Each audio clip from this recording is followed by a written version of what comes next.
Travel చేయటం, మన చరిత్ర గురించి తెలుసుకోవటం మొదలుపెట్టారు? దానికి ఏమన్నా రీజన్ ఉందా? అది అవతలోడు క్వశ్చన్ ఇస్తే మనం రిప్లై ఇచ్చామనుకోండి. కొన్ని రీల్స్ చూశాను, అందులో అయితే నాకు భయం వేసింది అనమాట. అలాంటి రిప్లైస్ ఎందుకు ఇస్తారు? మన హిందువుల్లో కొందరికి డౌట్స్ ఉన్నాయి, విశ్వాసం లేదు ధర్మం మీద. సనాతన ధర్మం మీద వాడికి విశ్వాసం లేదు. అమ్మ మీద ఏదైతే విశ్వాసం ఉంటుందో అది సనాతన ధర్మం మీద లేదు జనాలకి. వాళ్ళు చెప్పేది ధర్మమే, నేను చెప్పేది ధర్మమే. వాళ్ళు చెప్పినా వినట్లేదు కాబట్టి నా స్టైల్లో నేను చెప్తున్నాను. వాడు ఏ భాష మాట్లాడితే ఆ భాషతో. క్రిస్టియన్స్ తీసుకుంటే ఖచ్చితంగా వాళ్ళ పిల్లలకి బైబిల్ నేర్పిస్తారు. ఖురాన్ ఏమో ముస్లిమ్స్ ఖచ్చితంగా చదివిస్తారు. మన వాళ్ళలో చాలా మందికి అసలు అష్టాదశ పురాణాలు ఎన్నున్నాయో చెప్పమంటే కూడా తెలియదు. మన పిల్లలకి మనం ఎందుకు నేర్పించుకోలేకపోయాం? సండే చర్చ్కి వెళ్తారు ముస్లిమ్స్. 5 సార్లు నమాజ్ పెట్టుకున్నారు. ఫ్రైడే రోజు రోడ్డు మీద కనబడ్డ నమాజ్ చేస్తాడు. వాళ్ళ మతంని వాళ్ళు ఏదైతే ఫాలో అవుతున్నారో వాళ్ళని ఏం అనాల్సిన అవసరం కూడా లేదు. కానీ ఎంతమంది వారానికి ఒకసారైనా గుడికి వెళ్తున్నారు. ఇలా పోతుంటాడు రోడ్డు మీద, ఇలా అంటాడు దేవుడికి. ఇదే కదా మన సంస్కారం. ఇలా అనుకుంటా ఉంటాడు. ఏంటది? మనం ప్రదక్షిణ ఎలా చేయాలో జనాలకు తెలియదు. ప్రణిపాతం అంటే ఏందో తెలియదు, అభివాదం అంటే ఏందో తెలియదు, నమస్కారం అంటే ఏందో తెలియదు, సాష్టాంగం ఎప్పుడు చేయాలో ఎప్పుడు చేయొద్దో కూడా తెలియదు. ఇన్ని మన దాంట్లో ఉన్నాయి. మహాభారతానికి రెలవెన్స్ ఏంటి కలియుగం? ఈగో, ఆస్తి, ఇవన్నీ. అక్కడ ఏంటి? అదే కదా జరిగింది. వ్యాసుడు అందుకే కదా, దీంట్లో ఏది ఉంటుందో అది ప్రపంచంలో ఉంటుంది, దీంట్లో ఏది ఉండదో అది ప్రపంచంలో ఉండదు అంటే ఏ ప్రపంచంలో ఏమేమి ఉండాలో అవన్నీ అందులో రాసేశాడు ఆయన. శ్రీకృష్ణుడు అర్జునుడికి మాత్రమే భగవద్గీత ఎందుకు చెప్పారు? జ్ఞానం అనేది బ్రతికుండగా వచ్చే జ్ఞానమే మోక్షం. వచ్చేది కలియుగం కాబట్టి అర్జునుడిని సెంటర్ లాగా పెట్టుకొని ప్రపంచానికి ఇచ్చాడు అన్నట్టు భగవద్గీత. కర్ణుడి మీద సానుభూతి ఉండాల్సిందా? కర్ణుడు చెడ్డవాడు అనాలా? నీళ్ళల్లో వదిలేసింది పుట్టగానే. ఎమోషనల్ గా బ్లాక్ మెయిల్ చేసేసారు అనుకోండి, తొందరగా అట్రాక్ట్ అయిపోతారు. అనే సానుభూతి పొందేస్తారు అన్నట్టు. ఒక కర్ణుడు లేకపోతే మహాభారతమే లేదు. 16 ఏళ్ళ పిల్లోడితో ఫైట్ చేయలేని వాడు, ఫైట్ చేయకుండా వెనక నుంచి చంపినవాడు ధర్మాత్ముడు ఎలా అవుతాడు? ఆయన మీద సానుభూతి దేనికి ఉండాలి? ఇంద్రుడికి కవచకుండలాలు ఇచ్చేసారు అంటారు. ఆయన స్వార్థం లేకుండా ఏమి ఇవ్వడే.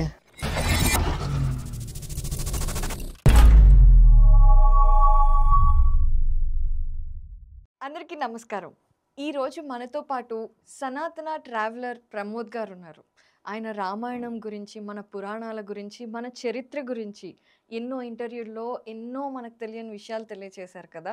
అలాగే మహాభారతం గురించి ఈరోజు మనకు తెలియని విషయాలని, అలాగే మనలో చాలామందికి ఉండే సందేహాలని క్లియర్ చేయడానికి ఇప్పుడు మనతో పాటు ఉన్నారు. ఆయనతో మాట్లాడదాం. సార్ నమస్తే అండి. నమస్కారం అండి. సనాతన ట్రావెలర్ పేరు కూడా చాలా అట్రాక్టివ్గా ఉంది. ప్రమోద్ గారు, ఎప్పటి నుండి ఎందుకు ఇలా మీరు ట్రావెల్ చేయటం, మన చరిత్ర గురించి తెలుసుకోవటం మొదలు పెట్టారు? దానికి ఏమన్నా రీజన్ ఉందా? రీజన్ అంటే ఏం లేదు, ర్యాండమ్గా ఇలా ఒకరోజు ఒక ఫెమినిస్ట్ స్వర్గం గురించి కొంచెం డిఫరెంట్గా మాట్లాడితే ఒక రిప్లై వీడియో చేసా 1 minute.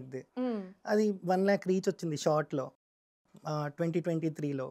సరే ఈ కాన్సెప్ట్ ఏదో బాగుంది, మనము ఒక సబ్జెక్ట్ పట్టుకొని ఎక్స్ప్లెయిన్ చేస్తే ఎవరికి అర్థం కాదు.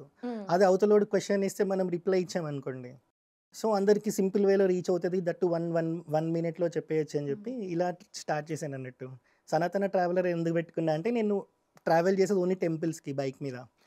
సో అటు సనాతన ధర్మం ఉంటుంది, ఇక్కడ ట్రావెలింగ్ ఉంటుంది కదా అని చెప్పి 2 కలిపి సనాతన ట్రావెలర్ అని పెట్టుకున్నాను. చూడటానికి మీరు చాలా శాంత స్వభావులాగా కనిపిస్తున్నారు, చాలా నెమ్మదస్తులో అనుకుంటారు.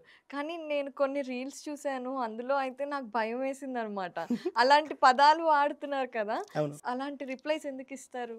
ఒకటి ఏంటి అని అంటే, మనకి ఇంత నాలెడ్జ్ ఉంది కానీ పక్కన వాడు కావాలని ప్రొవోక్ చేస్తూ ఉంటాడు మనని, బయట మతం వాళ్ళు. ఇప్పుడు వాళ్ళు అడిగే ప్రతి క్వశ్చన్కి ఆల్రెడీ చాలా ప్రవచనాల్లో ఆన్సర్స్ ఉన్నాయి. బట్ స్టిల్ ఏంటంటే, మన హిందువుల్లో కొందరికి డౌట్స్ ఉన్నాయి, విశ్వాసం లేదు ధర్మం మీద. కొన్ని డౌట్స్ ఉన్నాయి. ఈ డౌట్స్ని వాళ్ళు మళ్ళీ ప్రొవోక్ చేస్తే వీళ్ళని వాళ్ళు అట్రాక్ట్ చేయొచ్చు. ఎట్లా అంటే, మన హిందూస్తోనే మన సనాతన ధర్మం మీద దాడి చేసేటట్టు చేయొచ్చు కాబట్టి ప్రొవోక్ చేస్తారు. ఇప్పుడు మీరు చూస్తే భగవద్గీత ఉంది, శ్రీకృష్ణుడికి అర్జునుడికి మధ్యలో జరిగిన సంభాషణ. రామాయణము అంతే, నారద మహర్షి, వాల్మీకి మహర్షి. సో ఇది ప్రశ్న పరిప్రశ్న ఈ రూపంలోనే ఉంటది కదా, ప్రశ్న జవాబు రూపంలో ఉంటాయి. కానీ వాళ్ళకి అంత ఇన్ఫర్మేషన్ అవైలబుల్ ఉన్నా పరిప్రశ్నతో క్వశ్చన్ చేయరు. వాడికి ఎంత తెలుసు, వాడికి తెలియదు కాబట్టి మనం దీన్నే పోక్ చేస్తూ ఉందామని చెప్పి ఇంకా రెచ్చగొడుతూ ఉంటారు. సో ఇప్పుడు నేను చాగంటి గారిలాగా, గరికపాటి గారిలాగా, లేకపోతే ప్రవచనకర్తలాగా సింపుల్ వేలో ఆన్సర్ ఇచ్చిన అనుకోండి, వాళ్ళు ఆల్రెడీ ఆన్సర్ ఇచ్చినా సరే వీళ్ళు ఇంకా ప్రొవోక్ చేస్తున్నారు మనని, వాళ్ళ లాంగ్వేజ్లోనే ఆన్సర్ ఇద్దామని చెప్పి అక్కడి వరకే బూతులు మాట్లాడతా. ఫస్ట్ ఆన్సర్ ఇస్తా. దాని తర్వాత తప్పదు, ఇంకా వాడు ఏ మాటలు మాట్లాడాడో అవే మాటలతో నేను రిప్లై ఇస్తా అన్నట్టు. మన పురాణాల్లో కానియండి, హ్మ్. మన ఇతిహాసాలు అంతెందుకు ఈరోజు మనం మాట్లాడుకునే మహాభారతంలో కానియండి, హ్మ్. ఎప్పుడు నేనెక్కడ అంటే అర్జునుడు బూతులు మాట్లాడి దుర్యోధనుడికి ఆన్సర్ ఇచ్చాడా? హ్మ్. అని కాదు కదా! అవును. ధర్మబద్ధంగా ఉండబట్టే కదా మరి వాళ్ళు గెలిచారు. అవును. మరి మనమెందుకు అలాంటి వాళ్ళ రూట్‌లోకెళ్ళాలి అని ఎప్పుడన్నా ప్రశ్నించుకుంటారా మీరు? ఆబ్వియస్లీ. ఆ! ఎందుకంటే ఆ కాలంలో సంహార ప్రక్రియ ఉంది. ఈ కాలంలో సంహార ప్రక్రియ లేదు. ఈ హ్మ్. కాలం సంహార ప్రక్రియ ఉంటే నేను హ్మ్. ఆయుధమే పట్టుకుంటా గానీ వాకెందుకు వాడతా? అమ్మో! అయితే ఏసేస్తారా? ఆబ్వియస్లీ. ఆ! ఒక్కసారి ఎందుకంటే ఇప్పుడు మా అమ్మని ఏదన్నా ఎవడన్నా వచ్చి ఏదన్నా అంటే నాకు కోపమొస్తది. ఆ! కోపమొచ్చినప్పుడు ఏ బూతులొస్తాయో, ఆ! సనాతన ధర్మం మీదకి ఎవడన్నా వచ్చినప్పుడు ఎందుకు రావట్లేదు? హ్మ్. ఇక్కడ నుంచే కదా మన అమ్మ వాళ్ళు హ్యాపీగున్నారు. మనకి జ్ఞానం అనేది మనకిస్తే హ్మ్. మనం ఒక పాత్‌లో ఎళ్తున్నాం. హ్మ్. అలాంటి అమ్మని వచ్చి ఎవడు క్వెషన్ చేసినా మనకి బూతులే వస్తాయి. హ్మ్. లేదంటే ఆ చెయ్యి లేస్తది. హ్మ్. సనాతన ధర్మం మీద వాడికి విశ్వాసం లేదు. అమ్మ మీద ఏదైతే విశ్వాసం ఉంటదో అది సనాతన ధర్మం మీద లేదు జనాలకిప్పుడు. హ్మ్. దట్టు మన దాంట్లో ఎక్కువ మందున్నారలా. ఎగ్జాక్ట్‌లీ. కాబట్టి ఇప్పుడు నేను సంహార ప్రక్రియ లేదు. హ్మ్. అవును. లేదు. అట్‌లీస్ట్ నోటితో అయినా ఆన్సర్ ఇవ్వాలి. ఇప్పుడు వాడు మంచిగా అడిగాడనుకోండి. హ్మ్. ఇప్పుడు అర్జునుడు, కృష్ణుడు మధ్యలో సంభాషణ జరుగుతుంది. హ్మ్. చాలా మంచిగా అడిగాడు కాబట్టి కృష్ణుడు చెప్పిండు. హ్మ్. అదే పరిప్రశ్న గాకుండా హ్మ్. నోటికొచ్చినట్టు మాట్లాడాడనుకోండి. హ్మ్. శ్రీకృష్ణుడు ఆయన ఏం చేయాలో అర్జునుడిని అదే చేసేవాడు. హ్మ్. సో, ఇప్పుడు సుభాష్ చంద్రబోస్ ఉన్నాడు. భగత్ సింగ్ ఉన్నారు. వీళ్ళ పద్ధతి వేరు. గాంధీ అది ఇది అని అంటుంటారు. నాన్ వయలెన్స్ అని చెప్పి. హ్మ్. ఇద్దరు దారి వేరు. హ్మ్. కానీ ఫైట్ చేసింది మాత్రం ఒకే కాజ్ కోసం కదా! అవును. చాగంటి గారు ఉన్నారు. వీళ్ళు ప్రవచనాలు అన్నీ చెప్తారు. హ్మ్. చాలామంది ఉన్నారు ప్రవచనాలు చెప్పేవాళ్ళు. వాళ్ళు చెప్పేది ధర్మమే. నేను చెప్పేది ధర్మమే. వాళ్ళు చెప్పినా వినట్లేదు కాబట్టి నా స్టైల్‌లో నేను చెప్తున్నాను. వాడు ఏ భాష మాట్లాడితే ఆ భాషతో. వాడు మంచిగా అడిగాడనుకోండి, హ్మ్. నేను మంచిగానే చెప్తా. బ్రహ్మదేవుడు, సరస్వతి దేవి గురించి టూ మచ్ కాంప్లికేట్ చేసేసారు సబ్జెక్ట్. హ్మ్. ఈ క్రిస్టియన్స్ ఏదైతే మనకి వేరే రిలీజియన్ వాళ్ళు మాట్లాడుతా ఉంటారో కూతురు, కూతురు అని, వీళ్ళు అడిగే క్వెషన్స్ స్వయంభూమను మత్స్యావతారంలో ఉన్న విష్ణుమూర్తిని అప్పుడే అడిగారు. హ్మ్. మత్స్యావతారంలో ఉన్న విష్ణుమూర్తిని స్వయంభూమను అడిగిన క్వెషన్ మాత్రమే వీళ్ళు మనకి అడుగుతా ఉంటారు తప్ప, మత్స్యావతారంలో ఉన్న విష్ణుమూర్తి స్వయంభూమనికి ఏ ఆన్సర్ ఇచ్చారో అది వీళ్ళు మనకి చెప్పరు. మనోళ్ళకి మత్స్య పురాణం ఇంట్లో ఉండదు. ఎలా ఎతుక్కోవాలో తెలీదు. అవును. కాబట్టి మనోళ్ళు గూడా అది నిజమేమో అనుకోని మనోళ్ళు గూడా మన దాన్ని డౌట్ పట్టడం స్టార్ట్ చేశారు. ఇతర మతస్థుల్ని తీసుకుంటే హ్మ్. ఫర్ ఎగ్జాంపుల్ క్రిస్టియన్స్‌ని తీసుకుంటే ఖచ్చితంగా వాళ్ళ పిల్లలకి బైబిల్ నేర్పిస్తారు. అవును. బైబిల్ చదివిస్తారు. అవును. ఖురాన్ ఏమో ముస్లిమ్స్ ఖచ్చితంగా చదివిస్తారు. వాళ్ళకి స్పెషల్ క్లాసెస్, కాలేజెస్ కూడా ఉంటాయి. అవును. ముఖ్యంగా ఆ గ్రంథం చదవటానికి. అవును. మన దగ్గరకొచ్చేసరికి హిందువులకి మన వాళ్ళలో చాలా మందికి అసలు అష్టాదశ పురాణాలు హ్మ్. ఎన్నున్నాయో చెప్పమంటే కూడా తెలీదు. అవును. ఎందుకు మనం ఇలా అంటే మన పిల్లలకి మనం ఎందుకు నేర్పించుకోలేకపోయాం? ఒకటి అందులో ఉన్న వాల్యూ మనకు తెలియకపోవటమా? హ్మ్. 2 ఏముందిలే అని ఇతర వాటిపై మనం అట్రాక్ట్ అవ్వటమా? సో, సింపుల్‌గా చెప్పాలంటే క్రిస్టియన్స్‌ది విషయం తీసుకుంటే సండే, సండే చర్చ్‌కెళ్తారు. అవును. ఒకరోజు పెట్టుకున్నారు వాళ్ళు సత్సంగాల కోసం. హ్మ్. సత్సంగమే అంటాం కదా దాన్ని. ఒక అవును. దగ్గర కరెక్ట్. గ్యాదర్ అవుతున్నారంటే. హ్మ్. ముస్లిమ్స్ హ్మ్. 5 సార్లు నమాజ్ పెట్టుకున్నారు. హ్మ్. వాళ్ళు మిగతా రోజులు ఎళ్ళకపోయినా ఫ్రైడే రోజు రోడ్డు మీద కనబడ్డ నమాజ్ చేస్తాడు. అవును. ఎక్కడుంటే అక్కడ. వాళ్ళ మతంని వాళ్ళు ఏదైతే ఫాలో అవుతున్నారో వాళ్ళని ఏం అనాల్సిన అవసరం కూడా లేదు. వాళ్ళు ప్రతి వీక్‌లో ఒకసారి సత్సంగం పెట్టుకుంటున్నారు. ఆ! కానీ మనం రోజుకొక దేవుడున్నారు. మనకి ఇంతమంది దేవుళ్ళున్నారు. ఆ! సోమవారం శివుడికి పెట్టుకుంటాం. మంగళవారం సుబ్రహ్మణ్య స్వామి, నరసింహస్వామి, రాముడు ఇలా. వారానికి అన్ని దేవుళ్ళున్నారు. కానీ హ్మ్. ఎంతమంది వారానికి ఒకసారైనా గుడికెళ్తున్నారు? హ్మ్. ఇంతకుముందు ప్రతిరోజు ఒకసారి గుడికెళ్ళేవాళ్ళు పొద్దున్న లేవగానే. హ్మ్. దాని తర్వాత వారానికి ఒకసారి ఒకరోజు పెట్టుకొని అలా పెట్టుకున్నారు. దాని తర్వాత పండగకి ఒకసారి అయిపోయింది. హ్మ్. దాని తర్వాత సంవత్సరానికి ఒకసారి అయిపోయింది. అది కూడా హ్మ్. బర్త్‌డే రోజు పోతాడన్నట్టు. హ్మ్. ఇలా ఉన్నప్పుడు గుడిలో ఏం జరుగుతుందో ఎవరికి తెలుస్తది? గుడిలో అయ్యగారు ఏదైనా చెప్దామనుకున్నా వినేవాడెవరు? హ్మ్. ఇలా పోతుంటాడు రోడ్డు మీద. హ్మ్. ఇలా అంటాడు దేవుడికి. హ్మ్. ఇదే కదా మన సంస్కారం. అవును. ఇలా అనుకుంటా ఉంటాడు. ఏంటది? సో, మనం ప్రదక్షిణ ఎలా చేయాలో జనాలకు తెలవదు. ప్రణిపాతం అంటే ఏందో తెలీదు. అభివాదం అంటే ఏందో తెలీదు. నమస్కారం అంటే ఏందో తెలీదు. సాష్టాంగం ఎప్పుడు చేయాలో, ఎప్పుడు చేయొద్దో కూడా తెలీదు. ఇన్ని మన దాంట్లో ఉన్నాయి. ఎవరు చెప్తున్నారు? ఇప్పుడు హ్మ్. మన పేరెంట్స్ దగ్గరికొచ్చినప్పుడు వాళ్ళు మహాభారత, రామాయణాలు మనకు చెప్పారనంటే అప్పట్లో ప్రవచనకర్తలు లేరు. హ్మ్. ఉన్నా కూడా రేడియో ఒకటే ఆప్షన్. టీవీ తర్వాతనే వచ్చింది కదా! అందులో విన్న మహాభారతమైనా ఎంతమందికి తెలుసు? ఎవరికీ తెలీదు. ఇప్పుడు వ్యాసుడి గురించి 18 పురాణాలు రాసిన వ్యాసుడి గురించి మనం మాట్లాడుకుంటున్నాం. ఆ వ్యాస పౌర్ణిమ వస్తదని ఎంతమందికి తెలుసు? తెలీదు ఎవరు సెలబ్రేట్ సో కూడా చేయరు. మనకి కలియుగానికి వచ్చేటప్పటికి ధర్మాన్ని చాలా సింప్లిఫై చేసేసారు అన్నట్టు. ఒకప్పుడు పాటించాలంటే చాలా కష్టం ధర్మం. అవును. కానీ కలియుగంలో బ్రహ్మదేవుడే కలిపురుషుడి దగ్గర వరం పొందుతారు. హ్మ్. కలియుగంలో యజ్ఞయాగాలు చేసే టైము తీరిక ఎవరికి ఉండవు కాబట్టి కలియుగంలో నామజపం చేస్తే చాలు, వాళ్ళ ప్లేస్లో నువ్వు ఉండొద్దు అని చెప్పి, అంటే వాళ్ళ మీద నీ ప్రభావం ఉండొద్దు అని చెప్పి. ఎంతమంది పరిచయం అయినప్పుడు జై శ్రీరామ్ అనుకుంటున్నారు? హ్మ్. కొందరికి ఏంటంటే మరీ చెప్పాలంటే జై శ్రీరామ్లో సీతమ్మ లేదు కాబట్టి జై సీయారాం జై సీతారాం అంటున్నారు. పెళ్ళైన మగవాడికి శ్రీ అనేది ముందు యాడ్ అవుతుంది. శ్రీ అంటేనే శక్తి కదా! శ్రీ అంటేనే సీతమ్మ. అందుకే వాల్మీకి మహర్షి రామాయణం రాసినప్పుడు కూడా రామాయణం అని రాయలే, శ్రీరామాయణం అని రాశారు. హ్మ్. అంటే శ్రీ అంటే సీతమ్మ, రామ అంటే రాముడు, ఆయనము అంటే నడిచిన దారి, సీతమ్మతో కూడి రాముడు నడిచిన దారి అని. సో రాముడైనా సరే శ్రీరాముడయ్యింది సీతమ్మని పెళ్లి చేసుకున్నాకే. ఈ విషయం తెలియక సీతారాం సీతారాం అంటూ ఉంటారు అన్నట్టు. హ్మ్. ఓకే, అట్లీస్ట్ అదైనా చెప్తున్నారు, కానీ ఇంత చిన్న మీనింగ్ కూడా జనాలకి తెలియదు. హ్మ్. సో నాలెడ్జ్ అనేది ఒకప్పుడు ఎవరైనా సీరియల్లో సినిమాలో తీస్తే అప్పుడు జనాల వరకు వచ్చేది. హ్మ్. ఇప్పుడు ఏమైంది, జోబులో ఫోన్ ఉంటుంది, ప్రపంచం అంతా ఫోన్లోనే ఉంది. అవును. గంటలు గంటలు రాత్రి 2 o'clock 3 o'clock వరకు ఇలా స్వైప్ చేసేవాడు. హ్మ్. ఒక్కసారి చాగంటి గారి వాయిస్, వద్దిపర్తి గారి వాయిస్ వచ్చినప్పుడు పాజ్ చేసి ఎంత సెకండ్లు వింటున్నాడు. నాలెడ్జ్ అనేది ఎక్కడ వస్తుంది అప్పుడు? హ్మ్. ఒకప్పుడు ఇంటి ముందు అరుగు ఉంటుండే, గల్లీలో ఏం జరుగుతుంది, ఊర్లో ఏం జరుగుతుంది అనేది అక్కడ ముచ్చట్లు పెట్టుకునేవాళ్ళు. హ్మ్. ఒక గ్యాదరింగ్ అయ్యేది. ఇప్పుడు సీసీ కెమెరాలు వచ్చాయి, సో బయటికి ఎవడు పోవట్లేదు, ఇంట్లో కూర్చుంటున్నారు. ప్రపంచంలో ఏం జరుగుతుంది ఎట్లా తెలుస్తుంది? పక్కన ఇంట్లో ఎవడని చచ్చిపోతే వాసన వచ్చి దాకా తెలియదు ఆడు చచ్చిపోయాడని. హ్మ్. అపార్ట్మెంట్ కల్చర్ మీరు చూస్తే పక్కన అపార్ట్మెంట్లో ఎవరు ఉంటారో, పక్కన ఫ్లాట్లో ఎవరు ఉంటారో కూడా తెలియదు. అవును. So correct. గ్యాదరింగ్ లేనప్పుడు ఇన్ఫర్మేషన్ అనేది ఎలా స్ప్రెడ్ అవుతుంది? ఇంటర్నెట్ ద్వారా అవుతుంది కదా! అవును, నేను అదే అంటున్నా. ఇన్స్టాగ్రామ్లో ఇప్పుడు ఇంకా సింప్లిఫైడ్ వర్జన్లో మనము ఎందుకు, ఇప్పుడు మరొక షార్ట్స్ అనేవి రాకముందు గంటలు గంటలు ప్రవచనాలే ఉండేవి యూట్యూబ్లో. అవును. షార్ట్స్ వచ్చాక 1 minute ఎవడో మహానుభావుడు ఆ ప్రవచనం అంతా విన్నవాడు 1 minute షార్ట్ని కట్ చేసి ప్లే చేయడం స్టార్ట్ చేశాడు అవును. కదా. తెలంగాణ ఏపీ మొత్తం కలిపితే 7-8 కోట్ల మంది ఉంటారు కదా. హ్మ్. అందులో క్రిస్టియన్ ముస్లిం తీసేసిన ఒక 6 కోట్ల మంది హిందువులు ఉంటారు కదా. హ్మ్. మీరు చాగంటి గారి ప్రవచనమో, వద్దిపర్తి గారి ప్రవచనమో, సామవేదం గారి ప్రవచనమో తీసుకుంటే హ్మ్. గంటసేపు రామాయణానికి హ్మ్. 5 లక్షల వ్యూస్ 10 లక్షల వ్యూస్ ఉంటాయి. ఎంతమంది చూస్తున్నారు? చాలా మంది చూస్తున్నారు కదా!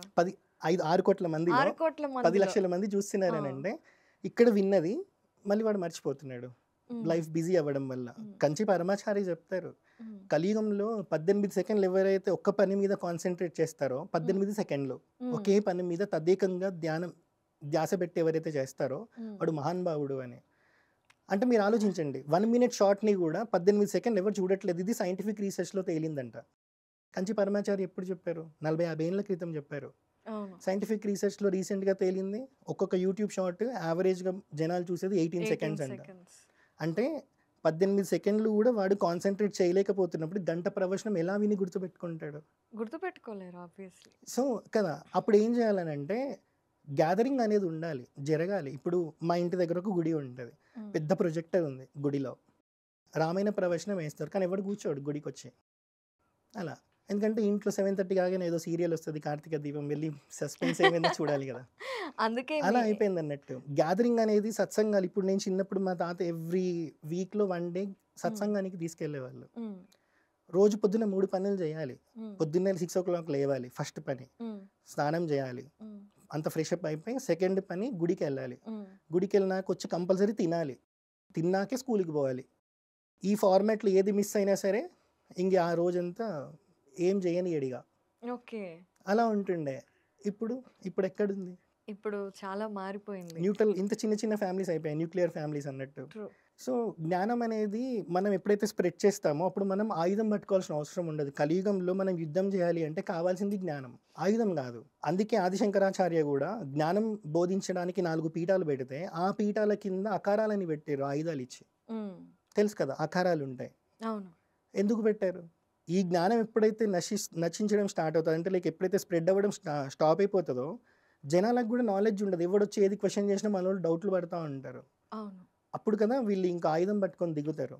కరెక్ట్. సో ఇప్పుడు ఆయుధం పట్టుకుందామా, నాలెడ్జ్ అనేది స్ప్రెడ్ చేద్దామా అనేది జనాలకే వదిలేయాలి. సో డెఫినెట్‌గా మీకు అన్ని వ్యూస్ వస్తున్నాయి అంటే చాలా మంది చాలా విషయాలు తెలుసుకోవాలనుకుంటున్నారనే మ్మ్. కదా అర్థం. అవును. సో ఇదే విషయంలో జ్ఞానం అనే దానికి వస్తే అసలు మహాభారతం అనేది ముందు వేదవ్యాసుడు రాసినప్పుడు ఫస్ట్ ఆయన ఒకటే స్టేట్మెంట్ చెప్పారు. మహాభారతాన్ని మొదలుపెట్టక ముందు కూడా. ఇందులో ఉండేదే ప్రపంచంలో ఎక్కడైనా ఉంటుంది. ఇందులో లేనిది ఎక్కడా ఉండదు అని. అవును. సో, దానికి సంబంధించి ఇప్పుడు కూడా చాలామంది మనల్ని అడుగుతూ ఉంటారు కదా! మహాభారతం ఇప్పుడెందుకు అదెప్పుడో రాజుల కాలంలో కౌరవులు, పాండవులు బ్రదర్స్ గొడవలు. అవి అవును. తెలుసుకొని మేమేం చేస్తాము? అవును. మాకేం అవసరం అని. సో, మహాభారతానికి రిలవెన్స్ ఏంటి కలియుగంలో? ఇప్పుడు మేమున్నప్పుడు జాయింట్ ఫ్యామిలీ ఉంటది గదా! ఆ! మామూలుగా. తర్వాత విడిపోతాయి. అవును. ఎందుకు విడిపోతాయంటే అన్నదమ్ముల మధ్యలో గొడవ. అవును. ఇప్పుడు ఏదైతే ఈగో జరిగిందో 5000 ప్రాబ్లమ్స్. సంవత్సరాల క్రితం అదే కదా జరిగింది. రైట్. ఇక్కడ ఈగో, ఆస్తి ఇవన్నీ. అక్కడ హ్మ్. ఏంటి? అదే కదా జరిగింది. హ్మ్. వ్యాసుడు అందుకే కదా! దీంట్లో ఏది ఉంటదో అది ప్రపంచంలో ఉంటది. దీంట్లో హ్మ్. ఏది ఉండదో అది ప్రపంచంలో ఉండదు అంటే, హ్మ్. ప్రపంచంలో ఏమేమి ఉండాలో అవన్నీ అందులో రాసేసాడాయన. అది మనం తీసుకోవాలి. 1,00,000 శ్లోకాల్లో ఆయన రాశారు అనంటే, హ్మ్. ఎందుకు రాస్తారు? టైం వేస్ట్ అయితే చేయరు కదా! 1,00,000 శ్లోకాలు, 18 పురాణాలు, ఒక ఇతిహాసం, అవును. భగవద్గీత ఇవన్నీ ఎందుకున్నాయి? సో, 1,00,000 శ్లోకాలైనా రాశారంటే ఎంత జ్ఞానం అనేది దాంట్లో పెడతారు. లేదు ఈళ్ళకి జనాలకి 10,000 శ్లోకాలు చాలు అని హ్మ్. రాసేసి వదిలిపెట్టొచ్చు. 90,000 శ్లోకాలు మనం ఏమన్నా అడుగుతామా? వ్యాసుడిని అడగం కదా! అవును. ఉపనిషత్తుల సారాంశమే శ్రీకృష్ణుడు 700 శ్లోకాల భగవద్గీతకి తీసుకొచ్చినప్పుడు, ఆ! ఇంత జ్ఞానాన్ని వ్యాసుడు ఇంకా సింప్లిఫైడ్ వేలో రాయొచ్చు. అవును. కానీ ఎందుకు రాయలే? ఎందుకంటే కలియుగంలో అంటే యుగం దగ్గరికి ఇంకా ఎండ్‌కొస్తున్న కొద్దీ ఆయుష్ తగ్గుతది. ఆ! బుద్ధి కూడా క్షీణిస్తది. అవును. కాబట్టి ఎక్కువ గుర్తుపెట్టుకునే శక్తి, జ్ఞాపక శక్తి ఉండదు. కాబట్టి ఆహ్, పండు ఒలిచి పెడతారు అంటారు కదా! హ్మ్. అలా రాసారు లేకపోతే 1,00,000 శ్లోకాల్లో. ఇప్పుడు మీరు రామాయణం తీసుకుంటే బ్రహ్మదేవుడు రాముడి గురించి రాసింది 100,00,00,000 శ్లోకాల్లో రాసారంట. 100,00,00,000 100,00,00,000 శ్లోకాలు శ్లోకాలు. శ్రీరామాయణం. బ్రహ్మదేవుడు స్వయంగా రాసింది. ఆ! 11,000 సంవత్సరాల జీవితం ఉన్న రాముడు, జీవించిన రాముడి చరిత్ర 100,00,00,000 శ్లోకాల్లో రాశారు. ఆ! 100,00,00,000 శ్లోకాలు దేవతలకు గూడా కష్టమవుతది కాబట్టి, కోటి శ్లోకాలకి దేవతలకిచ్చారు. దాని తర్వాత మనుషులకి హ్మ్. 24,000 శ్లోకాలకి చాలీళ్ళకి అనుకున్నారు. అందుకే మనకి చాలా సింప్లిఫైడ్ వేలో ధర్మం అర్థమవ్వాలి అంటే రామాయణం వినాలి. హ్మ్. ఫస్టే మహాభారతం విన్నామనుకోండి, హ్మ్. మైండ్ గేమ్ ఎక్కువుంటది. హ్మ్. హ్మ్. మొత్తం పాలిటిక్సే ఉంటాయి. అంతే కదా మహాభారతంలో. రామాయణం అట్లా కాదు. చాలా హ్మ్. సింప్లిఫైడ్ వేలో ధర్మం అక్కడ అర్థమవుతది. అది విన్నాక మహాభారతం వింటే మనం ఎవరితో ఎలా ఉండాలి, హ్మ్. అవతలోడు ఏం మాట్లాడుతుంటే వాడు ఏ ఉద్దేశంతో మాట్లాడుతున్నాడని కూడా మనం గమనించొచ్చు. అలా. ఇది మహాభారతం. హ్మ్. రామాయణం చాలా సింప్లిఫైడ్. ధర్మశాస్త్రం, హ్మ్. గురువైభవం, హ్మ్. వాక్వైభవం, వాస్తుశాస్త్రం, హ్మ్. ఇవన్నీ శకున శాస్త్రం ఇవన్నీ ఉంటాయి రామాయణంలో. హ్మ్. అది చాలా సింప్లిఫైడ్ వెర్షన్. అందుకే మీరు ఫస్ట్ రామావతారం, దాని తర్వాత కృష్ణావతారం. హ్మ్. మళ్ళీ వచ్చేది కలియుగం. హ్మ్. చెప్పాను కదా! అవును. మైండ్ సరిగ్గుండదు జనాలకి. మెల్లిమెల్లిగా ఆ! పోతా ఉంటది. క్షీణిస్తా ఉంటది బుద్ధి అనేది. ఆ! కాబట్టి 1,00,000 శ్లోకాలు రాశారు. దానికైనా మనం రెస్పెక్ట్ ఇయ్యాలి గదా! ఇప్పుడు మనకి 1,00,000 శ్లోకాలు మాత్రమే. ఆ! మొత్తం 60,00,000 శ్లోకాలని జెప్తారన్నట్టు. హ్మ్. దేవతలకి 30,00,000 శ్లోకాలు. పితృదేవతలకి 15,00,000 శ్లోకాలు. గంధర్వులకి 14,00,000 శ్లోకాలు. అంటే ఇక్కడ ఎంతైనాయి 59 అయినాయి. హ్మ్. మనకి 1,00,000 శ్లోకాస్ ఇచ్చారన్నట్టు. హ్మ్. సో, ఆయన అంత కష్టపడ్డప్పుడు, ఆ జ్ఞానాన్ని మనం కాపాడడానికి మనం గూడా కష్టపడాలి గదా! ఇప్పుడు మీరు చూస్తే పురాణాలుంటాయి. స్కాంద పురాణం. 1,00,000 శ్లోకాల స్కాంద పురాణం. 13 వాల్యూమ్స్‌లో ఉంటది. కానీ హ్మ్. బయట మనకు దొరికేది 4 ఆర్ 5 వాల్యూమ్స్ మాత్రమే. మిగతా జ్ఞానం ఎక్కడుందో తెలీదు. హ్మ్. అది ఎవరి దగ్గరుందో తెలీదు. ఎప్పుడన్నా బయటికొస్తదో లేదో గూడా తెలీదు. అలా మనం చాలా జ్ఞానం అనేది ఇప్పటికే కోల్పోయినాం. ఉన్నదాన్నైనా కాపాడుకోవాలి గదా! అవును. రిలవెన్స్‌లో మీరు చాలా బాగా చెప్పారు. అయితే చాలామంది ఇప్పుడు కూడా అడుగుతూ ఉంటారనమాట. అసలు మహాభారతం చరిత్రేనా? అది స్టోరీ కూడా అయ్యుండొచ్చు కదా! హ్మ్. మేము వై షుడ్ వి ఇప్పుడు రామాయణం కూడా చాలామంది ఇలా ప్రశ్నించారు. అవును. ఇలా ప్రశ్నించినప్పుడు కొన్ని సైంటిఫిక్ ప్రూఫ్స్ కొంతమంది ఇచ్చారు. అవును. సో, ఇది ఎన్నో యుగంలోది. అవును. ఎన్నో యుగంలో జరిగిన రామాయణం ఇప్పుడు మనకి పుస్తకాల రూపంలో ఉంది, గ్రంథ రూపంలో ఉంది అనేది. అవును. అలా మహాభారతానికి సంబంధించి కూడా మనకేమైనా ప్రూఫ్స్ ఉన్నాయా? మనం ఎలా ఇలా ఎవరైనా ప్రశ్నిస్తే మనం ఏం సమాధానం చెప్పాలి? ఫస్ట్ సనాతన ధర్మం విశ్వాసం మీద ఆధారపడి ఉంటది. చెప్పాను కదా ఇంతకుముందే. అమ్మ మీద ఉండే విశ్వాసం ధర్మం మీద ఎప్పుడైతే ఉంటదో క్వెషన్ చేయడం మానేస్తాం. లేదు ప్రతి దానికి ప్రూఫే కావాలి అనంటే మహాభారతంలో ఎక్కడైతే ద్వారక ఉంటదని చెప్పారో అక్కడ ఉంది కదా! హ్మ్. దాన్ని తీయడానికే గవర్నమెంట్ దగ్గర డబ్బులు లేవు. అంత తీరిక లేదు. డబ్బులు కూడా ఇన్వెస్ట్ చేయట్లేదు. అలాంటిది ఇప్పుడు రామాయణమే తీసుకుందాం. వాయు పురాణంలో ఒక శ్లోకం ఉంటది. త్రేతాయుగే చతుర్వింశే రావణః తపసః క్షయత్ రామం దాశరథిం ప్రాప్య సగనః క్షయామి యావనని. ఇక్కడ ఏముంది? త్రేతాయుగే చతుర్వింశే అని ఉంది. 24వ త్రేతాయుగంలో రామాయణం జరిగింది అని. 24వ త్రేతాయుగంలో పుట్టిన రాముడి చేతిలో 22వ కృతయుగంలో పుట్టిన రావణాసురి సంహారం జరిగింది అని. ఇప్పుడు మనం ఉన్నది 28వ మహాయుగంలో. ఇక్కడ నుంచి మీరు వెనక్కి వెళ్తే ఒక మహాయుగం అంటే 4 యుగాస్. 4 యుగాస్ కలిపితే 43,20,000 ఇయర్స్ వస్తాయి. అలా మీరు 28th మహాయుగంలో కలియుగంలో ఉన్నాం మనం. మహాభారతం జరిగింది 28th మహాయుగం ద్వాపర యుగంలో. రామాయణం జరిగింది 24వ మహాయుగం త్రేతాయుగంలో. ఇలా మీరు వెనక్కి లెక్కేసుకుంటూ వెళ్తే 1,94,00,000 సంవత్సరాలు వస్తుంది. ఎంతగానో మంది తవ్వుతారు భూమిని? తవ్వుతారా? గవర్నమెంట్ అంత ఇన్వెస్ట్ చేస్తుందా? అస్సలు చేయలేం. 5,000 సంవత్సరాల క్రితం ద్వారకాని ఆర్కియాలజికల్ సైట్ అని చెప్పి ఎక్స్కవేట్ చేయడానికే గవర్నమెంట్ ఇంట్రెస్ట్ చూపెట్టట్లేదు.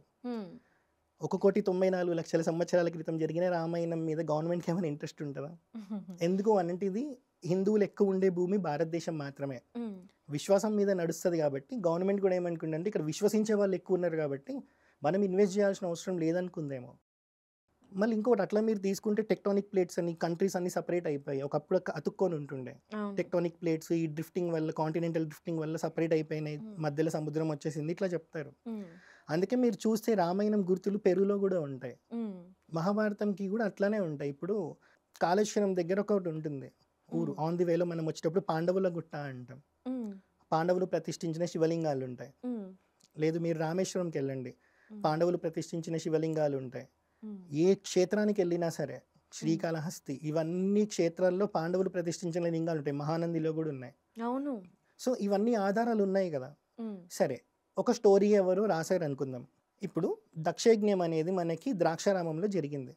దక్షారామంలో ఇదే దక్షయజ్ఞంకి సంబంధించిన ఇంకొక గుడి మనకి మహారాష్ట్రలో కొల్హాపూర్ దగ్గర ఉంటుంది, కోపేశ్వర ఆలయం అని చెప్పి.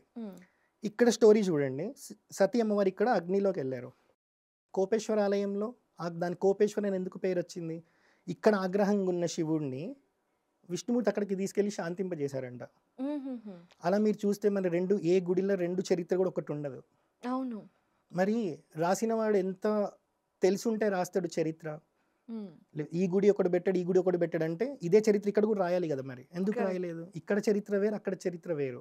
రెండిటికి మాత్రం ఒకటే చరిత్ర, కానీ జరిగిన ఇన్సిడెంట్ వేరు. అది మన ఇది అంటే లైక్ అందుకే అంటున్నా, మనం డీప్ గా తెలుసుకుంటున్న కొద్దీ ఇంకా ఇంకా తెలుస్తూ ఉంటాయి. అంత డీప్ గా తెలుసుకునే ఓపిక తీరిక ఎవరికి లేదు కాబట్టి అది కథ అంటున్నారు. సరే, కథనే అనుకుందాం. వ్యాసుడు 1,00,000 శ్లోకాలు రాశారు కదా, వాల్మీకి మహర్షి కూడా రాశారు. అందులో ఉన్న క్యారెక్టర్స్ కూడా మనకి మహాభారతంలో కనిపిస్తాయి. అట్లా అని చెప్పి ఈగోతో పోయి వాల్మీకి మహర్షి రాసింది కొట్టేసి ఈయన ఇలా కాదు ఇలా చేశాడని చెప్పి మహాభారతంలో వ్యాసుడు ఎక్కడన్నా రాశారా? లేదు కదా.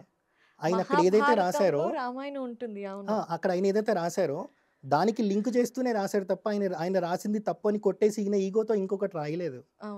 అంటే ఇద్దరు ఒక టైం లైన్లో లేరు. వ్యాసుడు 5,126 ఇయర్స్ బ్యాక్ అంటే కలియుగం స్టార్ట్ అయ్యి 34 సంవత్సరాల ముందు ఆయన ఉన్నారు. 1,94,00,000 సంవత్సరాల క్రితం అంటే వాయుపురాణం ప్రకారం. వాల్మీకి మహర్షి ఉన్నారు, ఇద్దరు ఒక దగ్గర కూర్చోలే, ఇద్దరు ఒక దగ్గర డిస్కస్ చేయలే. కానీ ఆ స్టోరీకి ఈ స్టోరీకి లింకులు ఉంటాయి. ఎలా ఉంటాయి? ఇక్కడ మీరు ఆలోచించండి. వ్యాసుడు ఒక గొప్ప డైరెక్టర్, ఒక స్క్రీన్ ప్లే, ఒక రైటర్, ఎన్ని ఉంటాయి చాలా కదా. మరి అయినంతలో అయినే రాశారు ఇది ఇతిహాసం అని. ఇతిహాసం ఇది ఇలాగే జరిగింది అని. మరి మనం వ్యాస పౌర్ణిమ చేసుకుంటాం. అలాంటప్పుడు వ్యాసుని విశ్వసించడానికి తప్పేంటి? సరే, ఆయన రాశారు, కథే రాశారు అనుకో, దానిలో నుంచి చెడిపోయిన వాళ్ళు ఎవరైనా ఉన్నారా? లేదు. మహాభారతం అర్థమైన వాడు అన్నదమ్ములతో కలిసి ఉంటాడు. అది కథ అనుకున్నా సరే, ఇతిహాసం అనుకున్నా సరే, అర్థం కానివాడు, ఆ సోల్ అనేది అర్థం కానివాడు అన్నతో గొడవ పడతాడు, తమ్ముడితో గొడవ పడతాడు, రేపు పొద్దున్న నాన్నని కూడా కొడతాడు. ప్రాబ్లం ఎక్కడుంది? అనుకునే దాని మీద ఉంది. మహాభారతంలో తప్పు లేదు. ఇప్పుడు మీరు వేరే రిలీజియన్స్ ఎగ్జాంపుల్ తీసుకుంటే ఖురాన్ ఫాలో అవుతూ ఖురాన్లో మహమ్మద్ ఏదైతే చేశారో వీళ్ళందరూ అవి ఫాలో అవుతారా? అవుతే వాళ్ళ జీవితం ఏమవుతుంది? యేసు ప్రభునే ఫాలో అయ్యారు అనుకోండి, 3 మేకులు కొట్టుకోవడం తప్ప ఇంకా ఆడి లైఫ్లో మార్పు అనేది ఏం రాదు. మా దేవుడు ఇది చెప్పారు కాబట్టి మీరు ఇది వినాలంటారు తప్ప మన చరిత్ర ఏం చెప్తుంది? రామాయణం రాముడు చేసింది చేయమని చెప్తుంది. ఎందుకంటే రాముడు పరిపూర్ణ మానవుడు. శ్రీకృష్ణుడు డైరెక్ట్ భగవంతుడే. శ్రీకృష్ణుడు చెప్పింది చేయమని చెప్తుంది, రాముడు చేసింది చేయమని చెప్తుంది. అలా చెప్పినవి ఇంకేమైనా ఉన్నాయా? లేదు కదా. ఇప్పటికీ స్టిల్ మనం పెళ్లి పత్రికల మీద సీతారాముల ఫోటో వేసుకొని వేసుకున్నాకే పెళ్లి పత్రిక ప్రింట్ చేస్తున్నామంటే వివాహ వ్యవస్థకి శ్రీరాముడు ఎంత ఇంపార్టెన్స్ ఇచ్చారు. దశరథుడికి 3 భార్యలు, కానీ శ్రీరాముడు ఏకపత్ని వ్రతుడు. ఎందుకంటే పరిపూర్ణ మానవుడిగా వచ్చారు. మానవుడు ధర్మం పాటిస్తే ఏ స్థాయికి వెళ్తాడో నేను చూపిస్తా అన్నారు. అలాంటిది ఆయన 2 భార్యలను చేసుకుంటే మన వాళ్ళు ఏం చేస్తారు? క్షత్రియ ధర్మం, అది క్షత్రియ ధర్మం, ఆయన 2 భార్యలను చేసుకోవచ్చు, 3 భార్యలను చేసుకోవచ్చు. అదేం చేస్తారు అప్పుడు జనాలు? మన వాళ్ళు రాముడు చేసింది చేయమని చెప్పారు కాబట్టి నేను కూడా 2 పెళ్ళిళ్ళు చేసుకుంటా అంటాడు. అందుకే రాముడు ఏకపత్ని వ్రతుడు. ఆ రామాయణం నుండి రాముడు నడిచిన బాట రాముడు చేసినట్టు చేయాలి. మహాభారతంలో శ్రీకృష్ణుడు చెప్పింది మాత్రమే చేయాలి. ఎందుకంటే చిటికనేల మీద గోవర్ధన గిరి ఎత్తారు, మనం ఎత్తగలుగుతామా? ఆబ్వియస్ గా. అదే రాముడు ఇంట్లో బంగారు మంచం మీద మెత్తటి పాన్పు మీద పడుకున్న రాముడు విశ్వామిత్రుడితో పాటు వెళ్ళాల్సి వస్తే దర్భాసనం మీద పడుకున్నారు, అది మనం చేయొచ్చు. అవును. శ్రీకృష్ణుడు చాలా మైండ్ గేమ్ ఆడతారు, రాముడిది మైండ్ గేమ్ ఏమి ఉండదు. మనము శ్రీకృష్ణుడి లాగా చెయ్యొచ్చు, కానీ శ్రీకృష్ణుడి తత్వమే డిఫరెంట్. ఆ తత్వం అర్థమైనప్పుడు మనం శ్రీకృష్ణుడి స్థాయిలో లేం కాబట్టి ఆయన చేసిన పనులన్నీ మనం చేయలేమని ఫిక్స్ అవుతాం. రాముడు అలా కాదు, ముందేం జరుగుతుందో తెలియదు, ఎదురు ఏమైనా ప్రాబ్లమ్స్ వచ్చినా ఫేస్ చేసుకుంటూనే వెళ్ళారు. కానీ శ్రీకృష్ణుడు ప్రాబ్లమ్స్ వస్తాయని ముందే తెలుసు ఆయనకి. అవును, అంతే కదా. అందుకే ఆయన పరిపూర్ణ అవతారం, రాముడు పూర్ణ అవతారం. అలా. సో అది ఇతిహాసమైన కథ అయినా మన లైఫ్ని చెడగొట్టట్లేదు కాబట్టి దాన్ని మనం ఫాలో అవుతే తప్పేం లేదు. క్రేజీ క్వశ్చన్స్ ఇప్పుడున్న యంగర్ జనరేషన్స్కి వచ్చే ప్రశ్నలే మనం ఈరోజు మాట్లాడుకుందాం. సో దట్ కొంతమంది కన్నా మీరు చెప్పే జవాబులు లాజికల్గా సెన్సిబుల్గా అనిపిస్తే వాళ్ళు మన మహాభారతం రామాయణం చదువుతారు అని. అయితే చాలామంది అడిగే ప్రశ్న ఏంటంటే, మహాభారతంలో శ్రీకృష్ణుడు కురుక్షేత్ర యుద్ధం మొదటి రోజున అర్జునుడికి మాత్రమే భగవద్గీత ఎందుకు చెప్పారు? అసలు ఆయనకి యుద్ధం జరుగుతుంది అని తెలుసు.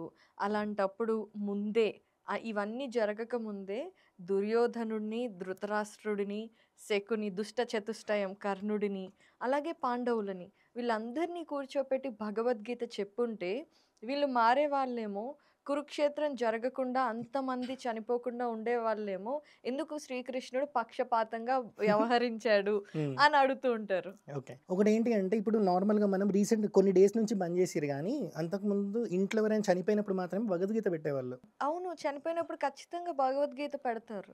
నిజంగా చనిపోయాక భగవద్గీత పెట్టేది ఉంటే మీరు చెప్పినట్టు కురుక్షేత్ర యుద్ధంలో శవాలని ముందేసుకొని పాండవులకి చెప్పేవాడు, అంతే కదా. అవును. కానీ జ్ఞానం అనేది బ్రతికుండగా వచ్చే జ్ఞానమే మోక్షం.